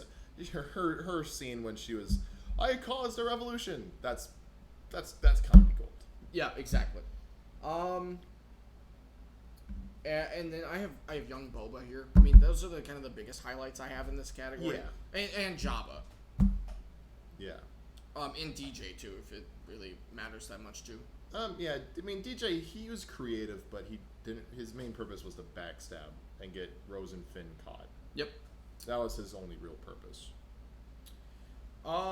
So let's talk the B tier, the great tier. These characters are very good, but they have a thing or two that holds them back. Yep. So highlights, I have K2SO here. Very good character. I love K2SO. Alan Tudyk, phenomenal voice actor. Yep. I have sequel Luke here. Sequel Luke in the B tier.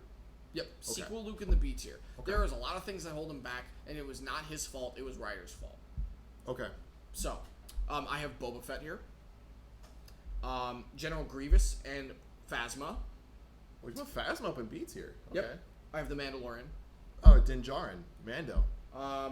Young Han, Jango Fett, Count Dooku and Finn.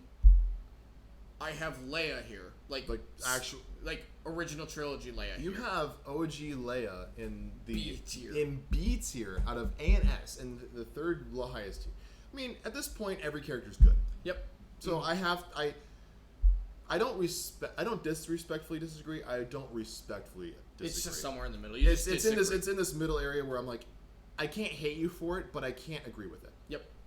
That's where I am with that. Yep. I have Jyn Erso here. Jyn, okay. I have Snoke. Really? Yep. I have Snoke here. Babu. Babu Frick. Yep. Babu Frick. Whatever how it sounds. I have Iden Versio. Oh, from Battlefront. Okay. Yeah, and that's where I'm at with my B tier. Now let's hear that A tier. A tier. So these are top of the line, just tiny little things that hold them back from the S tier. So where S tier we've described as absolutely fucking perfect. Yep. Nothing wrong about them. If there is something wrong about it, it's wrong for a reason. Yep. But A tier. So original trilogy Han. OG Han. I can respect him there. OG Han at A. C-3PO. Mm-hmm. Mace Windu.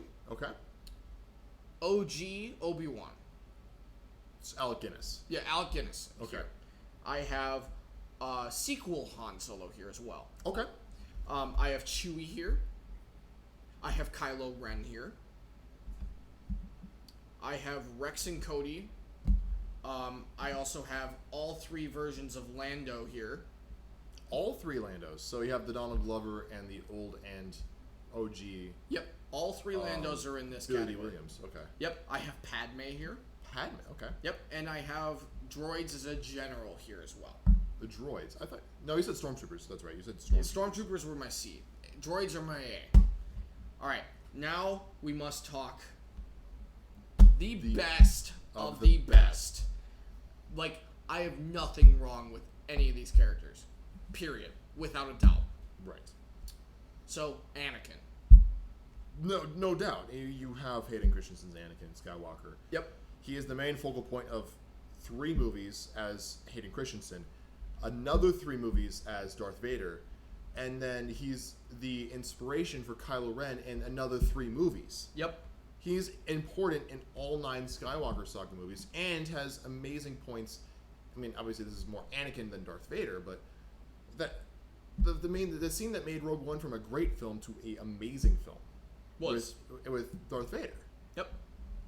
That was the X factor for that movie. I mean, Rogue One, without that scene, would have been amazing. But because of that scene where Darth Vader slaughters the rebels, it made it from a great movie to a damn near perfect one. Yep. And probably put my list from like putting it like the 6 or 7 slot to the number 3 best movie. Yep. Because of probably just that memorable scene of him.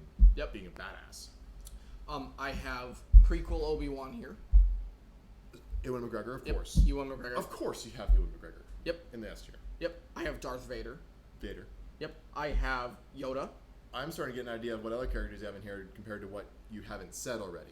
Yeah, I know. We can talk about those once we get to that point, but Yeah. I have Luke, like original Luke. Before we go any further, 001 Live, we are ranking a tier list. If you can see it, hopefully right here in between us. This is Jack's here tier list for most, if not all, Star Wars characters that we had the knowledge to rank. So right now we're wrapping up Jack's list with talking about his S tier, which is the best of the best, perfect Star Wars characters. If the list looks a little off, or if it's a little too small for the most part, just let us know. We'll do our best to fix it as best as we can. But for your question, that's what we're ranking right now. When we're done talking with Jax, we're going to go over my list and compare notes for the most part. So, yep. Go ahead and finish. You just talked about, was it OG Luke? Yeah, I was talking about OG Luke. I have him here because focal point of like the original series. I have the child here for the meme.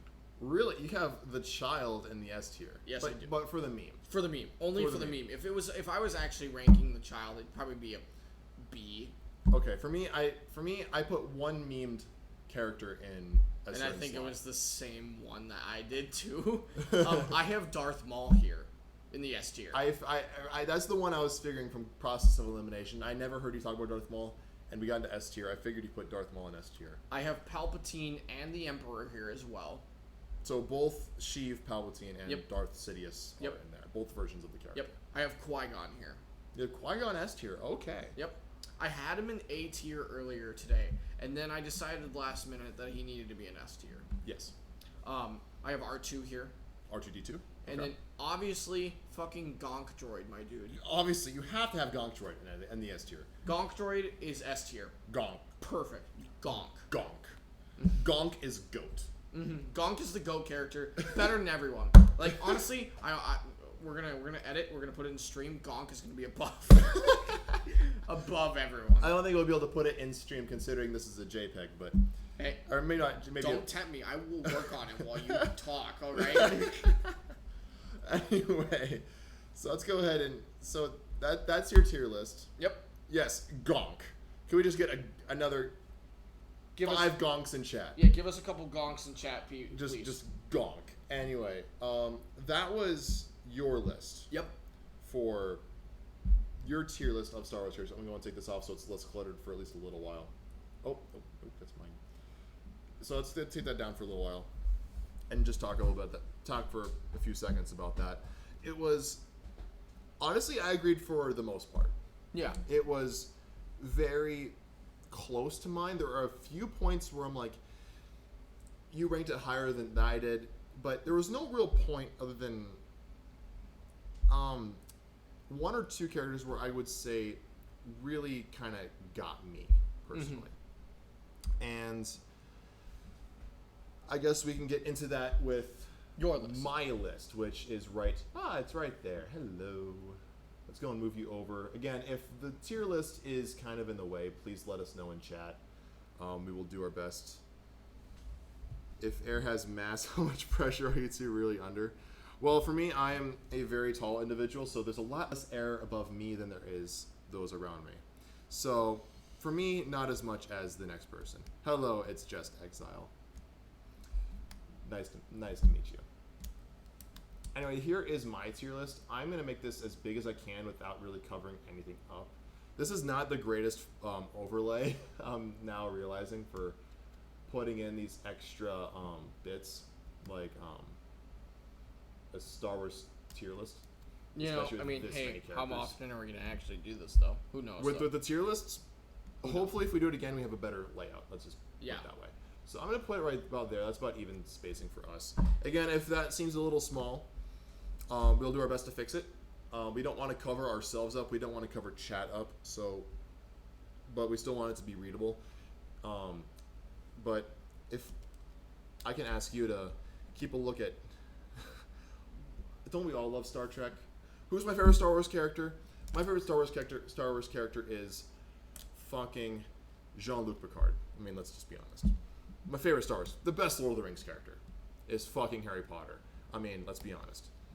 So, here, can I just ask you to keep an eye on chat for me? I would love to. All right. So, we have our computer off to the side recording right now, but we can't really read chat off of it. So we have our phones in front of us for things like this, and I can't read my tier list for the distance I am from the computer. So I'm going to take a look, going from, I don't have the question tier. So, with that being said, everybody I put into we ranked the same characters. There's no character that I ranked that he didn't rank, for at least the best of our knowledge. And so, with my F tier, I put 6 characters in my F tier, and Lord Ren. Okay, Lord Ren. You know, good old Kylo Ren. Yeah, just. What about it? It's just Exile, but I don't know how much hate Lord Ren gets, but he's the reason I got into it. I love Kylo Ren. I didn't like him in Force Awakens, but the one redeeming quality of The Last Jedi for me was the superior writing for Kylo that was in there, and not just your relatability, but just the change in direction that Kylo was given. And then when Rise of Skywalker came out, he was solidified to be the best sequel character in my personal opinion, and that's why you can actually see him in the bottom of my S tier. Now, I'm going to start with the F tier, and I will say this before we go into this, is that I did my best. It's not perfect, but for the most part, within every tier, every character that I try to do rankings within each tier. So the top left, going left to right, top to bottom, is for the most part where each character is in each tier. So, for example, in the F awful tier, Rose is the far right. It's the worst character, in my personal opinion, in all of Star Wars. Jar Jar is the best of the worst in all of Star Wars. Jar Jar I give respect for because he had an original plan, to my knowledge, to be a Sith Lord. They tried. They obviously failed. He is a terrible character. But that is basically my awful tier. You have Jar Jar. So, it's just Exile just asked, why is Jar Jar so low? So Jar Jar for me is low because he makes episode 1 so unwatchable. Very. But I can't deny the fact, personally, and to me, because he makes it so unwatchable, that immediately throws him into F tier. But what makes him so high in F tier compared to those other 5 characters like Bib Fortuna, Admiral Holdo, General Pride, DJ, and Rose is that he had his own set plan. It didn't go according to plan. But because it still missed the mark and they had to change so much on the original plan for what Jar Jar was supposed to do, introducing Count Dooku and all these other factors going into Attack of the Clones and Revenge of the Sith, that I give Jar Jar the respect of being that number one in the worst tier. Yeah. So, Jar Jar is one of the worst characters in all Star Wars.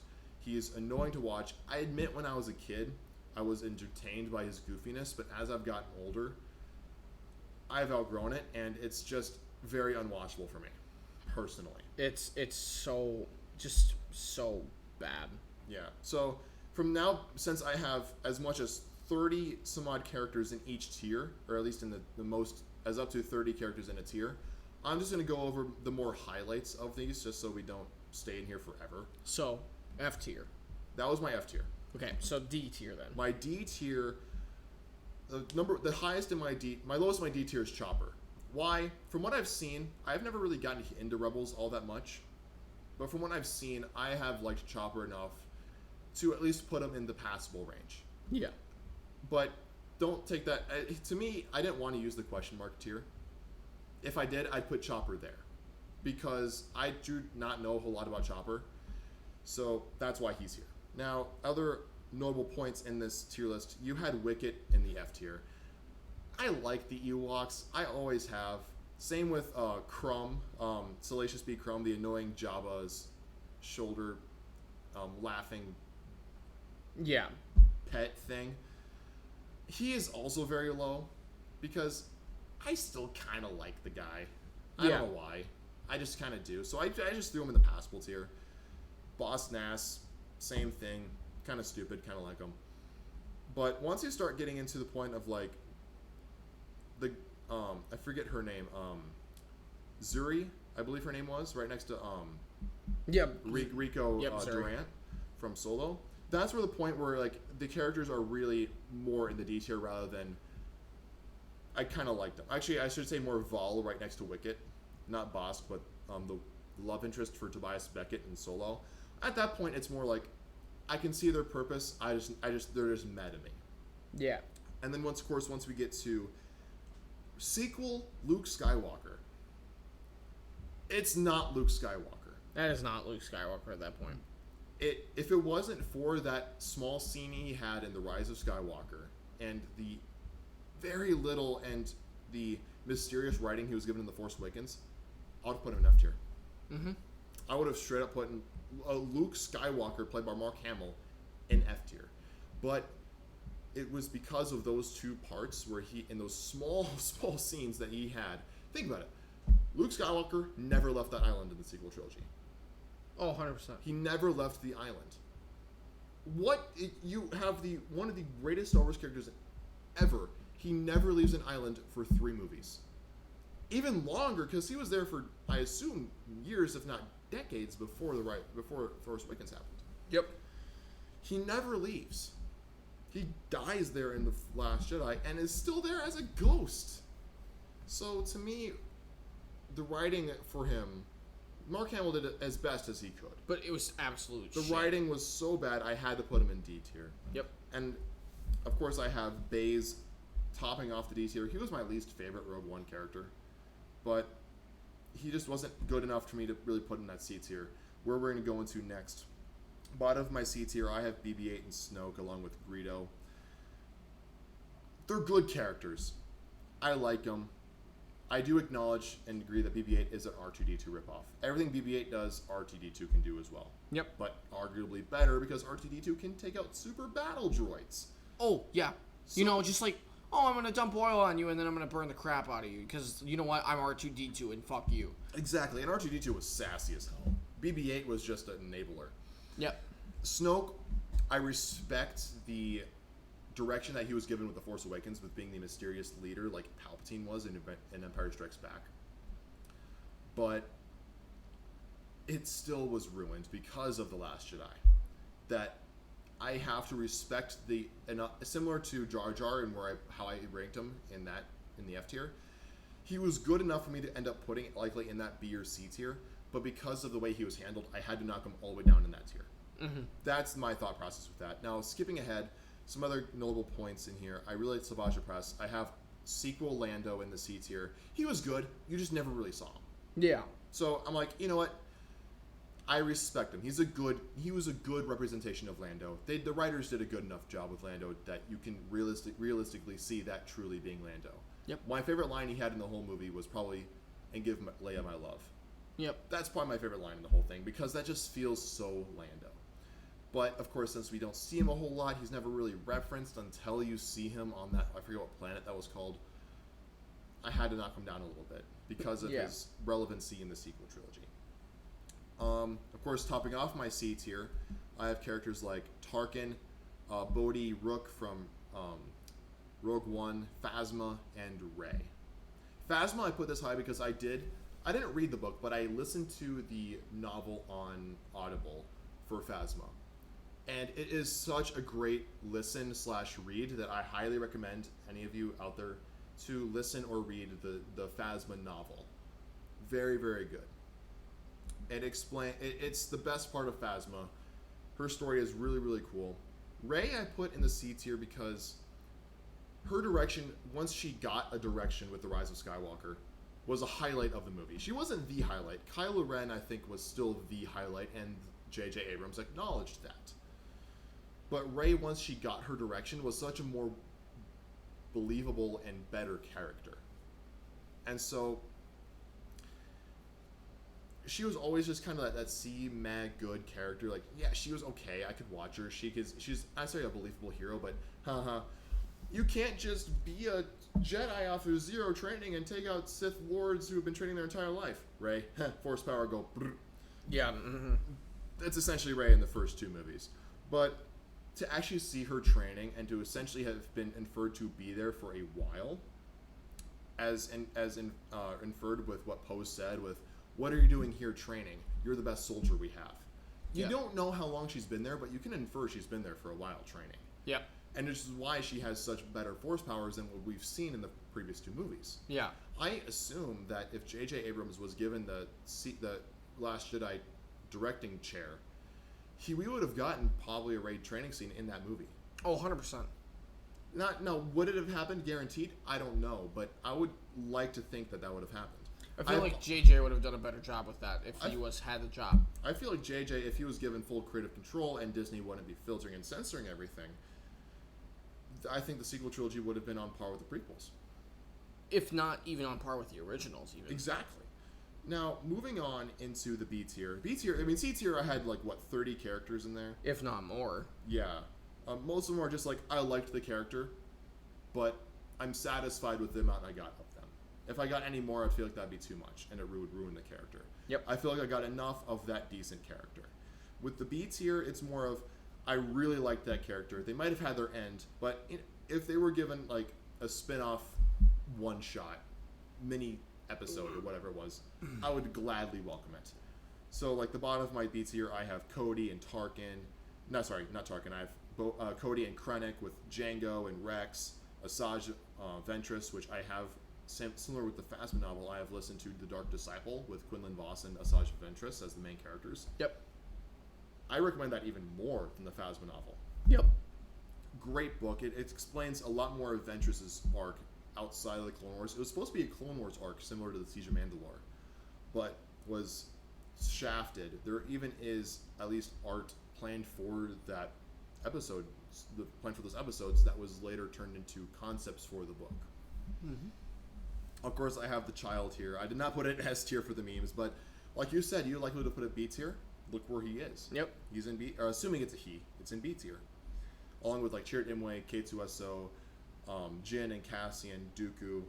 I have both the solo versions of Han and Lando. Yep. But those are fairly interchangeable. Yep. I was very pleased with Alden Ehrenreich's Han Solo. I was arguably more pleased with Donald Glover's Lando, but I don't want to give bias to an actor I prefer more than another. Yeah. So I might have liked Lando's more in that movie, but I don't want to have myself think that's because it was Donald Glover. Of course, I also have Finn and Poe. In between them, I have Padme. That's more of a visual representation that she is on par with those two characters. Yeah. To me, right, Finn and Poe are very equal. Padme is only in the middle between them because I wanted a visual representation of where Padme really is. Yeah. Of course, I have Boba Fett at the top of the great list. he was killed so early on. He could have had so much more for his he could have had so much more being in the movies. One thing I want to acknowledge is the coasters we are using are indeed, I don't know if you can see them very well, but they are Boba Fett coasters. Just a side note. We are truly Star Wars fans. Yes. You're not a true Star Wars fan until you use Boba Fett coasters and on your drinks. If you want to move that, and you have a New Hope poster sitting in your kitchen. Yes. Sorry, dining room. Kitchen's right there. We're 2 feet from our kitchen, all right? I'm 2 feet from the kitchen.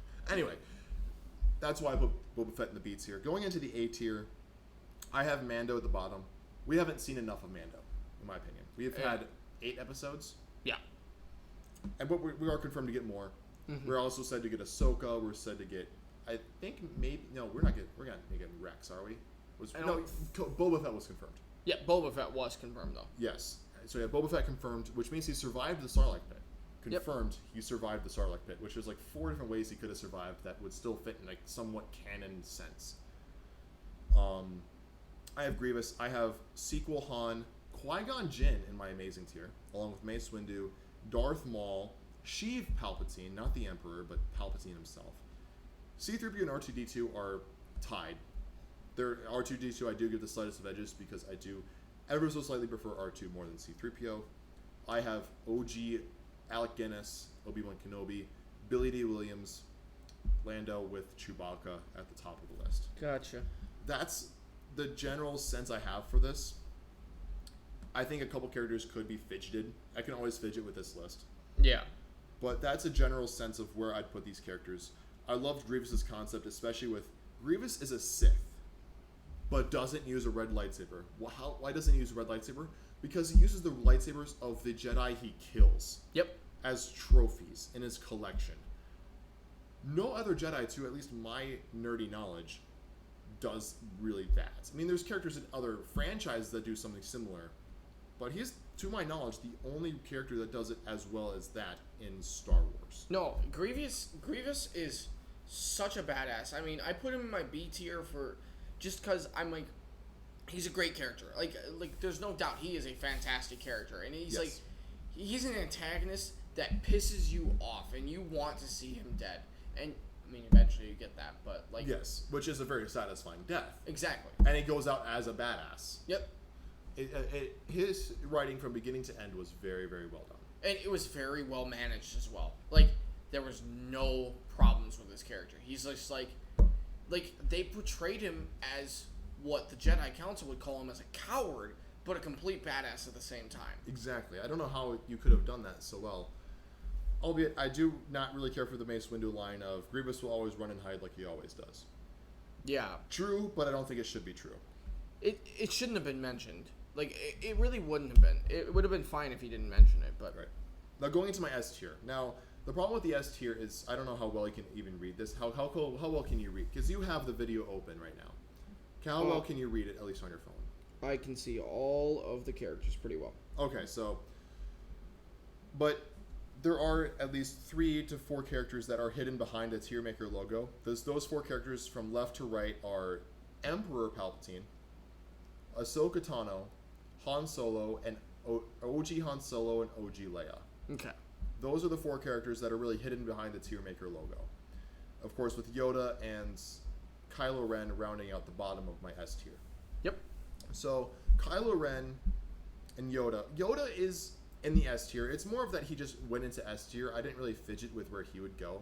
It's just that when I was making the list, I just knew Yoda was going there, and I put him there. Kylo I put at the bottom because he's really kind of in that in-between. In The Last Jedi and in not Force Awakens, Rise of Skywalker. In those last 2, episodes 8 and 9, perfectly written character for the most part. And he was the main reason why the sequel trilogy is even watchable. Yep.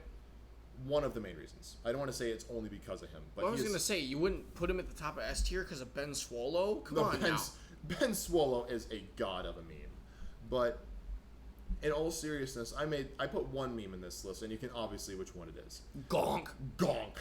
put gonk in chat, please. I'd love to see it. I want 1,000 gonks in chat. All right? that's Give a it to lot, us, please. We're still a fairly small stream, so we don't have a whole lot of chats. Okay, sorry.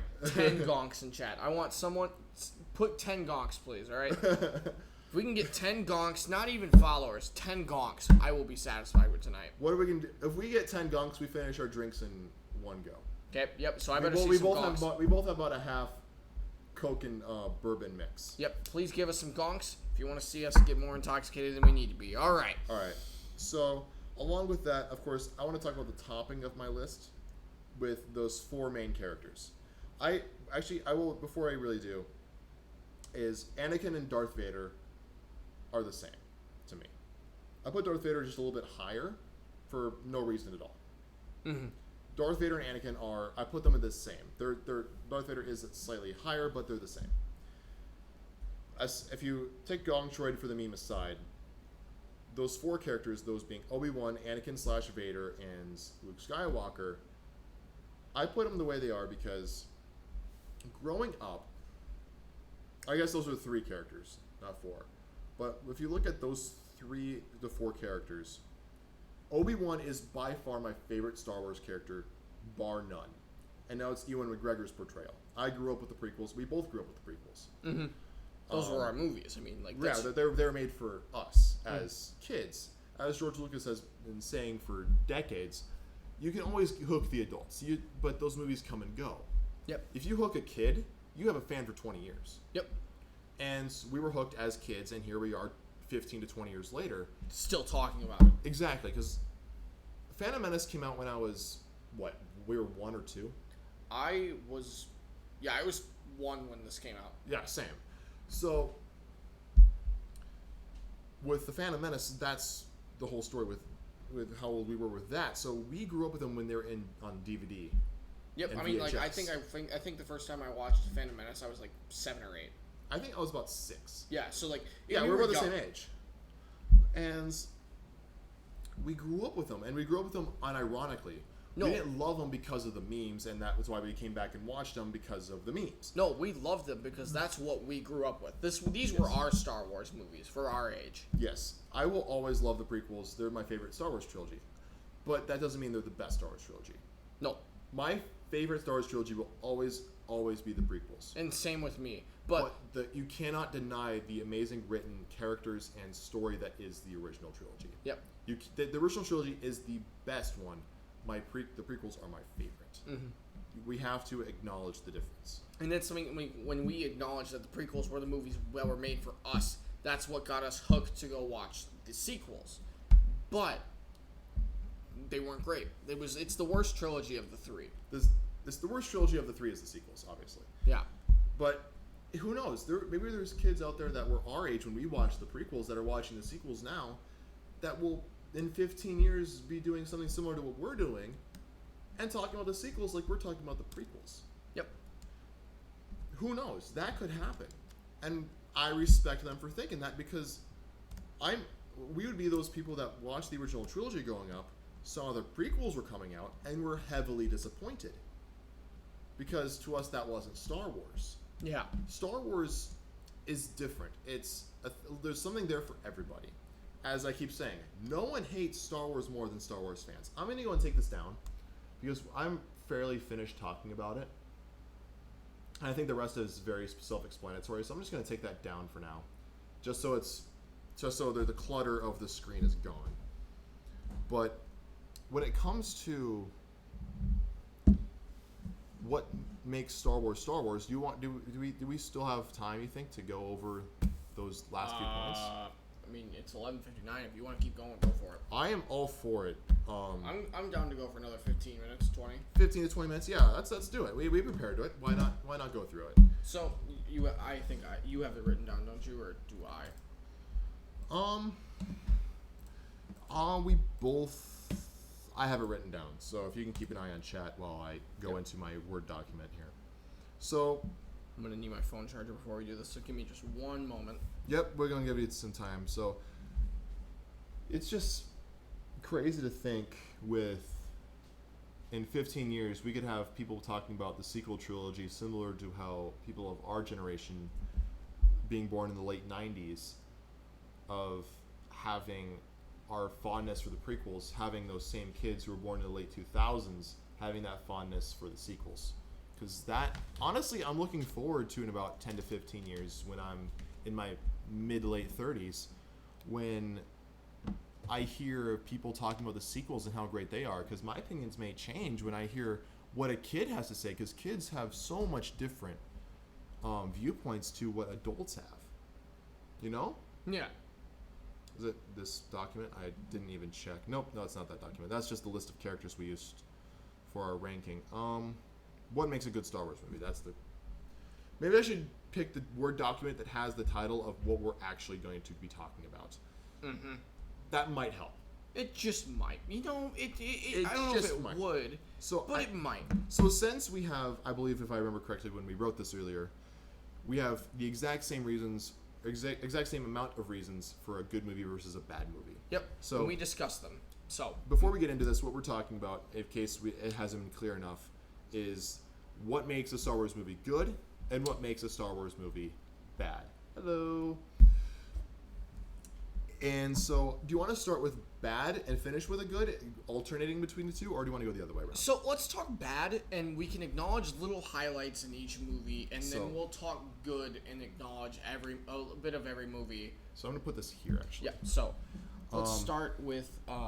so we'll start from the top of the bad and go down, and then we'll start from the top of the good and go down, and we'll talk a little bit about, like, the big ones in the movies that are really caught our attention. You know what I mean? And before we go any further, I just want to mention that within what makes a movie bad and what makes a movie good, Dunost, we are currently talking about what makes a good / a bad Star Wars movie currently, because we've just finished discussing ranking for Star Wars movie, as well as we talked about character ranking in Star Wars. So now we're just going to talk about a little bit, probably about another 15-20 minutes, about what makes a good movie and what makes a bad movie. And if you're... I'm sorry if I can interrupt. No, go for it. If you are interested in watching those and you missed them in stream, tomorrow I am planning on taking this entire stream uncut from Twitch and uploading up to a YouTube channel you see in the bottom panel down there. So if you are interested in watching those, I will do my best to, sometime tomorrow, upload a video of this entire uncut stream. Hopefully you have 2.5 hours set aside. Yes. Have we been going for 2.5 hours? Well, we're at 2 right now. We're at 2 full hours at the current moment. Yep. Okay, so yeah, about 2.5 hours set aside, or at least 2 hours set aside to get up to where you caught up in stream. Exactly. But before we get into what makes a good versus bad movie is, within these lists, there is no ranking for this is the number one reason why a Star Wars movie is bad. This is not the number one. No, these are just general reasons. General reasons that have no particular orders. But we will start with the top of our list. Again, this doesn't mean it's the end-all be-all biggest reason why it's a bad Star Wars movie, but it is one of the 7 reasons that we could come up with. And our process to coming up with these was we both have a different opinion for the best Star Wars movie. Mm-hmm. Myself having Revenge of the Sith, and Jack having Empire Strikes Back. Yep. So one quick thing. Dunas, hola, ¿cómo estás? I know we're English speakers. We have a Spanish speaker in our audience currently. So yo estudié español por 6 años en la escuela de en el estado de Minnesota, y yo recuerdo un poco de la lengua de español. My accent is shit, but I know a little bit. I studied for a few years. Mm-hmm. I could read it probably fairly well. Yeah, but anyway, so again, and then we took our least favorite movies, which we share our least favorite movie with Last Jedi. Yep. And we went with what made that movie more or less so bad. So we took like our top 3 movies and our bottom 3 movies and talked about like, so what was so bad about our bottom 3 movies and what was so good about our top 3 movies? And then we talked about those points and we're like, this is why. Yes. So, and we are not professional movie analysts. We are just 2 nerds having fun. Exactly. So not say number 1 again, but one reason the first reason we'll talk about with the bad movies is they have characters that hold the story back or go completely off tangent. So I think our biggest example of this, Rose Tico. Thank you for the follow. Dunost. Much appreciated. What's up, Purple Fluffy Bunny 66? Love the name. But, Rose definitely holds back A Last Jedi. Like, Yes. 100%. The main reason. It's just so bad. It's so bad. It's... And we keep dogging on Rose Tico as a character. Every time I feel like I need to say, What's up, Sky Cheddar? Kelly Marie Tran does such a good job being an actress. And For the shit role she was given. yes, she is by far the most talented actress for a terrible role. Exactly. The role should never existed, but for the fact Kelly Marie Tran does a great job and never deserved the hate she got when she had to it's leave. not the actress itself. It's just the absolute, just dog shit of a role that, like, the writers, just, they need to go bye-bye. They're so bad, it's just unacceptable. Like, the writing that was done for, like, it was just so bad. It's terrible. Along with that, you have characters like Jar Jar. Jar Jar just set the story back. Yeah, he doesn't go off tangent. But he just set the story back. Yes. You also have characters like DJ. DJ just didn't really add much to the story. He didn't need to exist. I mean, Greedo. I wouldn't put him in the an F tier character, but he just didn't really have much of a point. Except to show Han Solo doesn't take shit. No, that was just to show his badassery. But it's like, really? Was it necessary? It wasn't absolutely necessary. We already knew he was a badass. Like, come on. Yeah, but to give a quick reason of why that one aspect alone could hold the movie back, I feel like that's just... So, Sky Cheddar, we're currently talking about what makes a good versus a bad Star Wars movie right now at the moment. So we're talking about we're talking about characters that hold the story back or go off tangent. So we've been talking about, like, Rose in The Last Jedi. We've been talking about Jar Jar in the prequels and various stuff like that. No, we cannot talk about eggs. I mean, I know they're key to life, but no, we're not going to talk about eggs right now. No, but what I will do is I will grab a couple eggs and pull them on stream. Why? Because why? I've had so many... Since you're standing, you want to grab me my Cheetos? You want Cheetos? I'll get you some Cheetos. Thanks, bud. You're the best. Here, I'll pull out some eggs just so you can see some eggs. How about that? Yeah, sir. We're gonna There are set some them. eggs. We're setting them right here in stream. You can sit and watch them for. We'll even open them up and pull an egg out for you. Yep, there we go. Yep, there you go. So there you go. These are eggs. We have an egg lover in chat. Yep. So there you go. There's some fucking eggs. There you go. Right there. No, we're not. What the fuck? Are you, we're not insane, all right? Calm down, Jesus. Jesus. That's a strange thing. Okay. So next point. Yes. So going into what makes a good Star Wars movie. So. Oh no, I was gonna talk more bad. More bad. Okay. So the next thing that was like bad about a Star Wars movie is there's no set plan for the story. Like, it just kind of is just kind of meh. Like, it's just there. Yes. Like, for example, like Episode 2 is my example I go to. Not even Last Jedi, because there was a set plan for it, and let's be really serious about that too. Even if it's the worst movie, there was a set plan in the end. Albeit the plan wasn't good, but it was there. Yeah, but Episode 2 was all over the place. I mean, like, come on. Like, it's like, oh, we're going to talk about Anakin's love story, then we're going to talk about fucking Count Dooku here, and then we're going to fucking... It was so not all over the place. We're not going to drop and break the egg, because we live in an apartment, and I'm not trying to piss off our landlord and lose our security deposit. So, It's an egg. Do you not use that as the clean? Try me one more time, princess. Oh. You know what? Just... Yeah, fuck. Okay. But anyways, Episode 2 was all over the place. And It was. Sorry. No, you're fine. Go on, chime in. But, let's go with what makes a good Star Wars movie. Do you want me to get you a follow? You want me to get me a follow? Yep. What are we doing here? I have to break an egg for you to get a follow. You want me to get you a follow? Go ahead. I'd like to see what... Oh, there's a broken egg. There you go. There we Follow go. us, bitch, alright? There it is, Sarah. Put the camera down a little bit. There's so you can see. Angle it down. You better give us a follow, alright? There it is. Proof and evidence.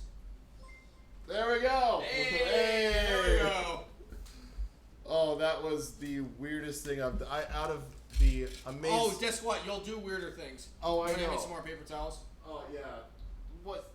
You did this. You know what? Yes, I did do this, but it was for you a did- follow, alright? You did this, Zealot. That was you. Entirely you. Okay? It's fine. It's fine. Everything's fine. Before we have to get do you want to get the good under the kitchen sink? Yeah, let's get the good. Let's get some of that splish splash. You want like a Clorox wipe? No, we have Like this? Yeah, that stuff. Yeah. Yeah. Just don't lick the Well, I'm gonna need some more wipe. Yeah. You're gonna That's use Windex? breaking an egg for a follow. That is the first step in becoming a successful Twitch streamer. Yes, I know we killed a chicken. All right, it's fine. No, we didn't kill a chicken. We killed a. It We has to killed. be fertilized. Yeah, we essentially killed a hen's period. Yeah. That's what we killed. Okay, let me get my alcohol all the way for this. You might need to take. Well, actually, I need a shot. Not a shot. But I need a swig. Was it worth it? Yes. Yes, 100%. So thank you for the follow. Thank you for the follow. What was the name? It was Sky Cheddar. Yeah, Sky Cheddar. Thank you so much for the follow. Breaking an egg on screen. First weird thing I can officially say I've done in the few weeks I have been streaming. Okay. So anyways, where were And we? there is a broken egg. But we'll keep the eggs on stream for you. How about that?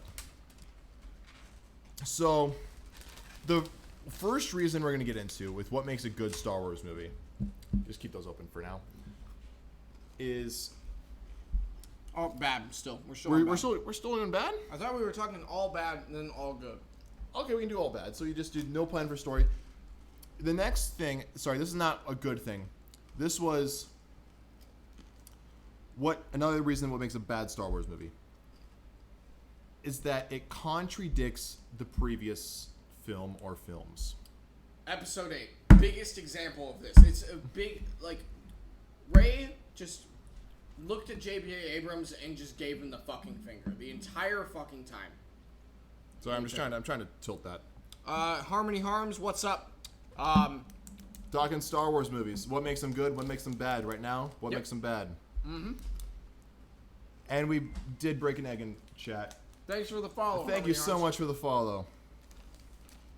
But next thing we're talking about is the fact that it contradicts a previous film. And honestly, the easiest thing we can talk about is The Last Jedi. Again, everything that was set up in The Force Awakens, everything was thrown completely out the window for The Last Jedi. Everything. Yep. Everything was completely thrown out the window. It was disregarded. I mean, it seems like just everything was just and then I was just so bad. So that's another big it's just a big reason. Like it's not the case for everything. It's more of a specific reason, and that was more of like with Attack of the Clones, we both had very low on our lists in terms of best Star Wars movies. Mm-hmm. And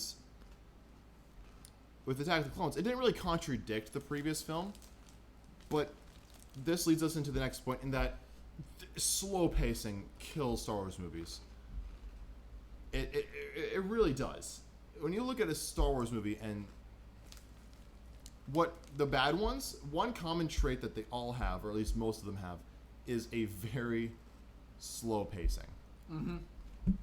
And The Last Jedi, very slow. Attack of the Clones, very slow. Phantom Menace, for the most part, is an extremely slow movie up until the pod racing scene, and halfway through, And then it just picks up and is then it picks up and it's a very good movie. Yep. So my biggest examples are Episode 8, Episode 4, Episode 2, and Episode 1. You seen the one with young Skywalker? Are you talking young Luke, like 25-year-old Luke, 19-year-old Luke? Or Sorry. are you talking about Phantom Menace, like Anakin Skywalker? Yeah, because right now we are talking about what makes them good, what makes them bad. Our rankings of characters and movies are earlier in the stream, and the stream will be uploaded to the YouTube channel you see in the bottom panel sometime tomorrow. Completely uncut, by the way. So we talked about the rankings of movies and then rankings of characters, and now we're into what makes them good, makes them bad. So the slow pacing is what we're talking about right now. And then I think, honestly, that's all we really need to cover. But the next part is the inappropriately timed humor. Like, there's humor in the sequels, for example. Like, It's almost too much humor in this. yeah, that's what we're talking about. There's too much, and it's just really not great. What I mainly have a problem with is that there's one scene in particular. Again, we're going back to The Last Jedi. There's a reason this movie is the worst Star Wars movie. When you look at the first time we see Luke Skywalker from The Force Awakens, and you see him holding the lightsaber that was handed to him by Rey. Not necessarily hold it to him, but Rey holds it out to him. In The Last Jedi, we see him pick it up. We see him hold the lightsaber that was cut off from his hands in Episode 5. For the first time, we've seen him hold that lightsaber in, what has it been? The movie came out in 2017. It's been, 36 years, roughly? 35 years, give or take a couple, since we have seen Mark Hamill, Luke Skywalker, hold that lightsaber. Specifically. That specific lightsaber. What does he do with it? Chucks it over his shoulder. What? No. Why? Why? It doesn't make any sense. It ruins the character for a terrible joke. Yep. And it sets the first of many red flags that the movie's just not going to portray Luke Skywalker the way we really feel like he should. All right, I need you to quote so I can read this next one. You know what I'm talking about. Quote. The quote we're talking about this time is, "We're not going to win this war by destroying what we hate, but by saving what we love." Stop forcing inspiring lines on us. We don't want them. We really don't. Fuck you, Disney. We don't, okay? You don't like to be inspired? No, we don't. This thing here, this mic, it's sensitive. Banging the table. A little hard. I'm seeing this light in here just flashing red in front of me. Anyway.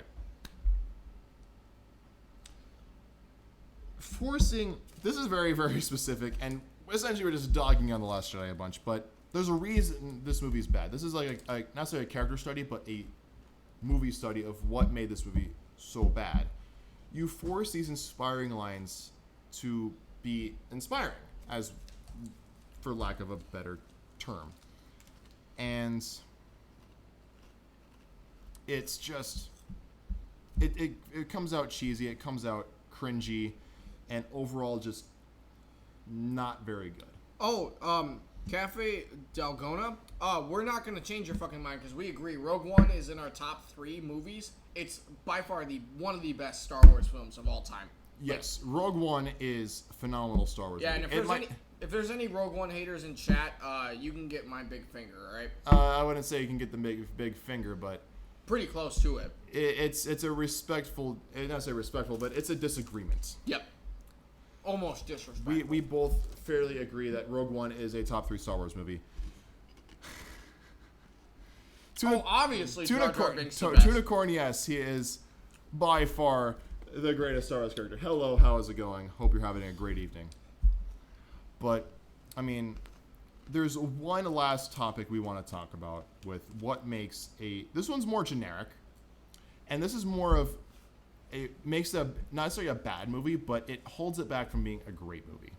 And that is when the good guys win by a landslide. And I'm not meaning like the Return of the Jedi original ending for a saga, heroes win by a landslide. Yeah. Because that is not necessarily a landslide either, but it's just the heroes win. A New Hope is a phenomenal movie, and it's the most quintessential Star Wars movie, but the heroes win by a landslide, and that holds it back. So, what? Sorry, I can't read it on the computer, but we have our phone out with chat right now. What is? Yeah, it's just me hitting the fucking table because I was angry. Yeah, no, we'll stop that, but I had to for the one moment. We will not. We're not gonna be hitting the table anytime soon. We're gonna do our best, and we're actually not gonna do our best. We are going to actually stop smashing our fists on the table. Yeah. What is this conversation? Tunicorn, you are making my evening right now. You're having Vietnam flashbacks because of hitting the table. I do. But what is this conversation? This is just two nerds really just getting way too in depth on Star Wars. Exactly. That's really all it is. Jesus fucking Christ. All right. Tunicorn, you are making my evening. What do we think of Leia in the bikini? All right, I'll be right back. Jack is going to...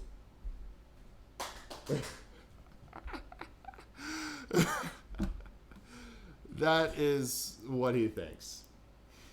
I don't take responsibility for anything. You don't? No, I don't take responsibility.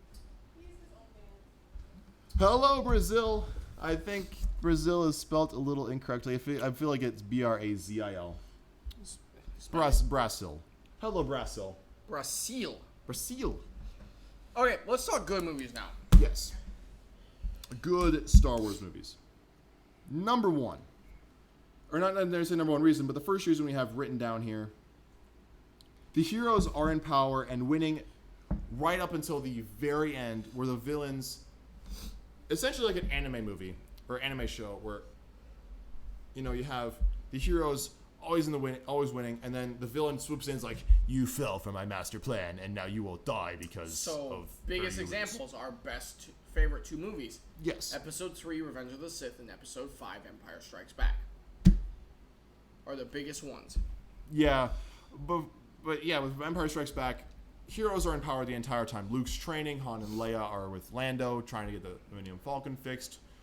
While at the same time, you're seeing the Empire take these very, very specific surgical moves to take apart the rebellion, and they ultimately win in the end of that. And you see that really happen once we get to Cloud City.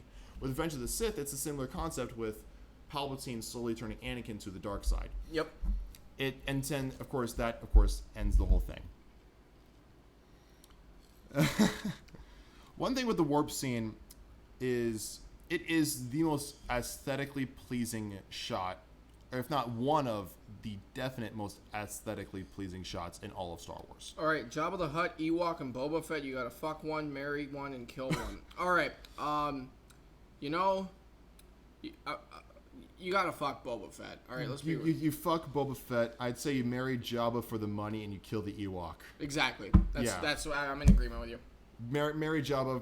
Have Jabba be your sugar daddy. Fuck Boba Fett, and you have to kill the Ewok. Yes, kill the Ewok. Yeah, what the fuck? Yeah, kill the Ewok, dude. Kill the Ewok. If you missed earlier, which we'll post a stream on YouTube later. Later being sometime tomorrow. He likes Ewoks. I do not. It's not so I like Ewoks. Is that I put them in a passable D level in my tier list rather than in an F tier. Oh, fuck the... My man right there. You know what you call that? You call that bestiality. So...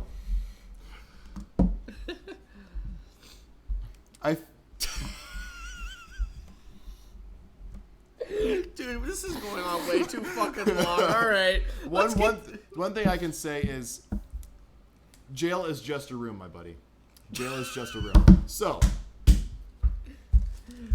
next thing we're going to say with what makes us a good Star Wars movie is the next thing that makes a good movie. Sorry about the table. You keep hitting the table. I hit my chair this time. All right, well, fuck it. All right, I guess I'm not going to do anything.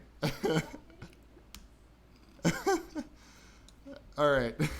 All right, let's keep going. We got to end the stream soon. It's already fucking 12:30. Yeah, so the next thing is a pestering antagonist. So, like Episode 3, General Yes. Grievous. Exactly.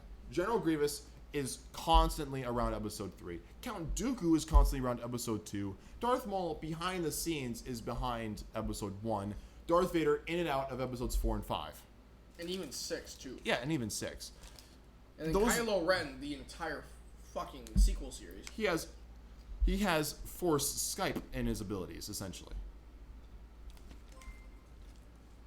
Thank you for the follow, Tuna Corn. Much appreciated. Look forward to seeing you more in chat. This is freaking hilarious. I love it. Yeah, but anyways, keep going. So, the next reason is when the movie is really a character study. Because Star Wars isn't like a comic book movies. Like, with comic book movies, we can point to movies like The Dark Knight for being a character study of Batman and the Joker. You can look at Spider-Man 2 being a character study of Spider-Man, right? You can look at, what else out there is there? Captain America and the Winter Soldier being a Captain America character study. The list goes on. However, with Star Wars, you don't really have that because there's so many main characters. Yep. So, between our favorite movies, at least, with being Empire Strikes Back and Revenge of the Sith, respectively, Empire Strikes Back is a character study of Luke. Yep. It takes Luke apart and what is his strengths, what's his weaknesses, where is he, and what is really going to be happening between him and Vader. Down to the personal level of Vader is his father. When you look at Anakin in Episode 3, Revenge of the Sith, it's a character study of what is he thinking at all times. Yep. He is always, his number one in his life at all times was Padme. Yep. 100% it was Padme. And eventually he just had to give up everything he knew and loved to save everything he knew and loved. Because his everything was Padme. So, when the movie is a character study, it's just, albeit, whenever a movie tries to get a character study done, and the movie is at least highly produced, it does a great job. So,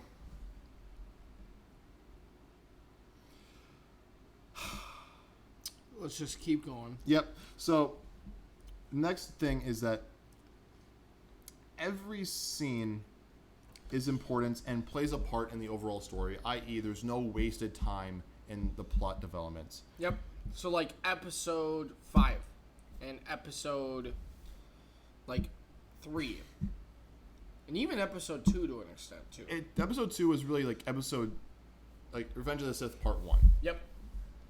So there was a lot of character development in that. And then, episode 3, there was a lot, beyond imaginability of character development. And even episode 5 and 9, there's a lot of character development in those movies. Yep. And if I can come back to that really quick. Going to that Count Dooku in Brazil's Dukan, because it would mean Count of the Ass, which, honestly, never knew that. I mean, Americans, we are known as being a melting pot, but we don't have a whole lot of understanding of cultures like that, so to an extent. What changes it? What does the meaning really become? It's probably the ending, because Brazil, in Brazil they speak Portuguese. Right. So or they mostly speak Portuguese. You can't assume. Count Dooku mainly means Count of the Ass. What is the difference between Count Dooku and Count Dukan in Portuguese? What is the main difference? Yeah, let us know in chat. Yeah, I'm actually very curious about that. All right, but while we're waiting on that reply, let's keep going. This one is more of a minor thing. Yep. But go ahead and read it. Choreography was a major step up from the previous films. So, we're mainly looking at episodes 2 and 3, mainly 3 compared to 2 and 1. Yep. And then episode 5 and 6 to episode 4. Yeah. Because the sequel trilogy, they're pretty even across the map. Yeah. And it was they were just a lot better about handling things. I have personally never heard the connection between Star Wars and World War II, by the way. No, never. Neither have I. I would love to hear about it sometime, though. Yeah, let us know in chat. You can, yeah. Would love to read it at some point. And then I think really with that we really don't need to say much more. It's very self-explanatory. The choreography was just another step up, made the fight scenes more enjoyable to watch, even if it is down to just eye candy. Yep. And then after you, I'll let you read that one.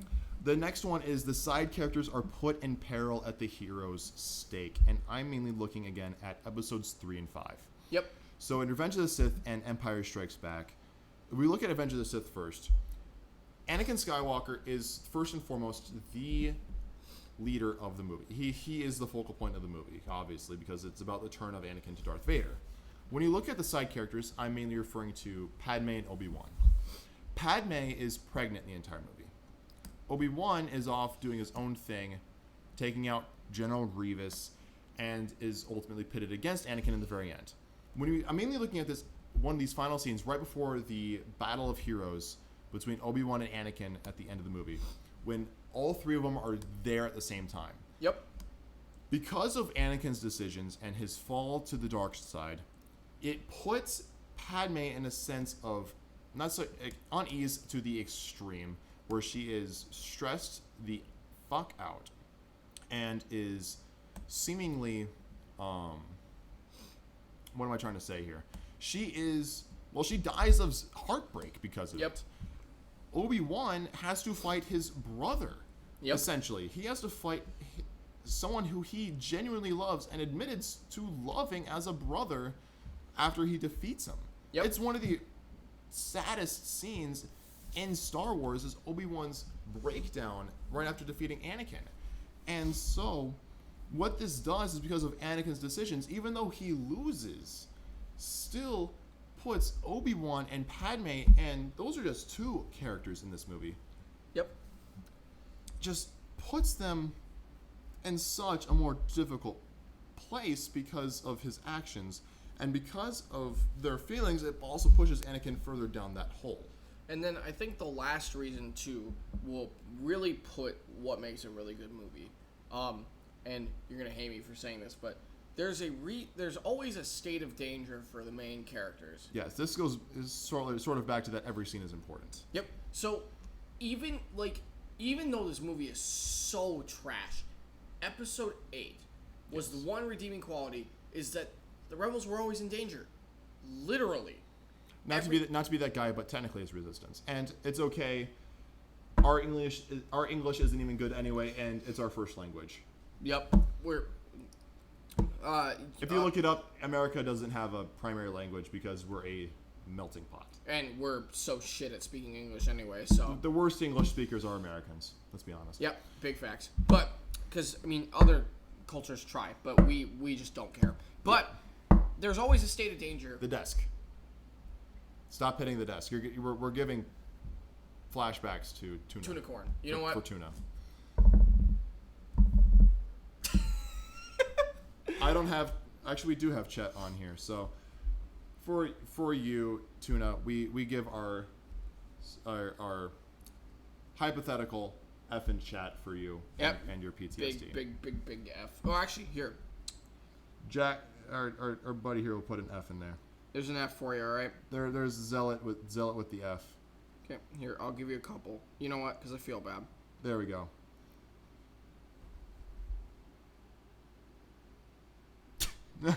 So there's an F in chat for you. Anyway, but those are the last real summary points that we want to put into what makes a good versus bad Star Wars movie. So, and I think we've talked about Star Wars for nearly 3 hours. 2.5 at the moment. 2.5, yeah. So I think this is where we can wrap up stream. Yeah. So for those of you who have come in as the stream has gone on in midstream, we will be uploading this entire podcast style stream uploaded to the YouTube channel you see in the bottom panel down there. So it's sometime tomorrow. The stream will be uploaded in its 2.5 hour plus entirety, and you can watch our debate about Star Wars characters, Star Wars movies, and again going back into our good versus bad debate. Where we live, we are in Minnesota in the United States of America. Yep. So if you don't know where Minnesota is, we're towards the middle of the country and all the way north. Right underneath Canada. Yep. We're actually, our stereotype of being a Minnesotan is that we are essentially America's Canada. We are Canada at this point. Yes. We are a little bit... Oh, yeah, betcha, don't you know? Oh, yeah, we're right up there in Lunarville. Like with up there, Oh, you gotta go. what's up there, Connor? Oh, what's how up? How are you doing there, Connor McKenna? Yeah, we're right. Yeah, we've been here for 2.5 hours, and we're just about to wrap up. But Yeah. Connor, if you want to watch this entire thing, I don't know if you have 2.5 hours set aside at some point, but it's all Star Wars. Yep. And so, yeah, we're up there in Minnesota. Oh, thank you for subscribing, Sam. It was Sam 20 THFC. Yeah, it's much appreciated up here in the near Great White North. Oh yeah, you betcha. Oh yeah, woofda. This has been a very long stream. All right, so I think we're gonna wrap it up here. We will be streaming again, as this podcast style will be streaming again on Friday at 10 p.m. It may come late. It may come late Friday. We're shooting for 10 p.m. Thank you for the sub. Sorry, Havin. I'm gonna pull up stream so I can see that a little bit better. Havin Zelly, I believe, is what it was. Mavin Zelly, thank you so much for the sub. Much appreciated. But our next stream is scheduled for, well, my next stream is tomorrow at noon. However, the next stream of this style, sitting down, talking nerd, the next talking nerd will be Friday evening. We're going to shoot for 10 p.m. But it probably will be closer to 11, maybe midnight. Just depends on how it goes. Yep. Because I am scheduled to work at my job in the at night, so we'll just see how it goes.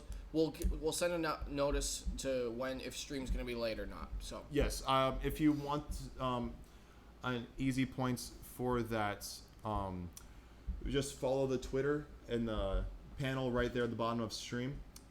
That will be a easy place for you to find out if a stream is going to be late. Right down there, Kensil18 on Twitter. That is my streaming Twitter. That's my work Twitter. And if a stream ever happens to be late, or if you want to hear some dumb jokes, just go to Twitter, and I will do my best to notify you if something is differing from the norm. Yep. So I guess we will sign off for the night. All right. Well, I have been Kensil, and we have had SoloZealot as well here, Jack. And thank you so much for watching. I will have a stream sometime tomorrow around noon playing games. Lately this week I've been playing DC Universe Online, but that might change tomorrow, that might not. And then we will also have another stream, a very similar stream as well, probably sometime around noon on Friday. That one, I will admit, is likely to be canceled or postponed for the sake of the 4th, that Saturday. And then we will likely do our best to have another Talking Nerd this Friday evening, as our schedule is starting off as being Monday, Wednesday, Fridays at 10 p.m. Thank you so much for the follow. Black is nasty. Thank you so much. Much appreciated. Thank you, everybody, for watching. Again, I have been Kensil. And I've been SoloZealot, and we're signing off until next time.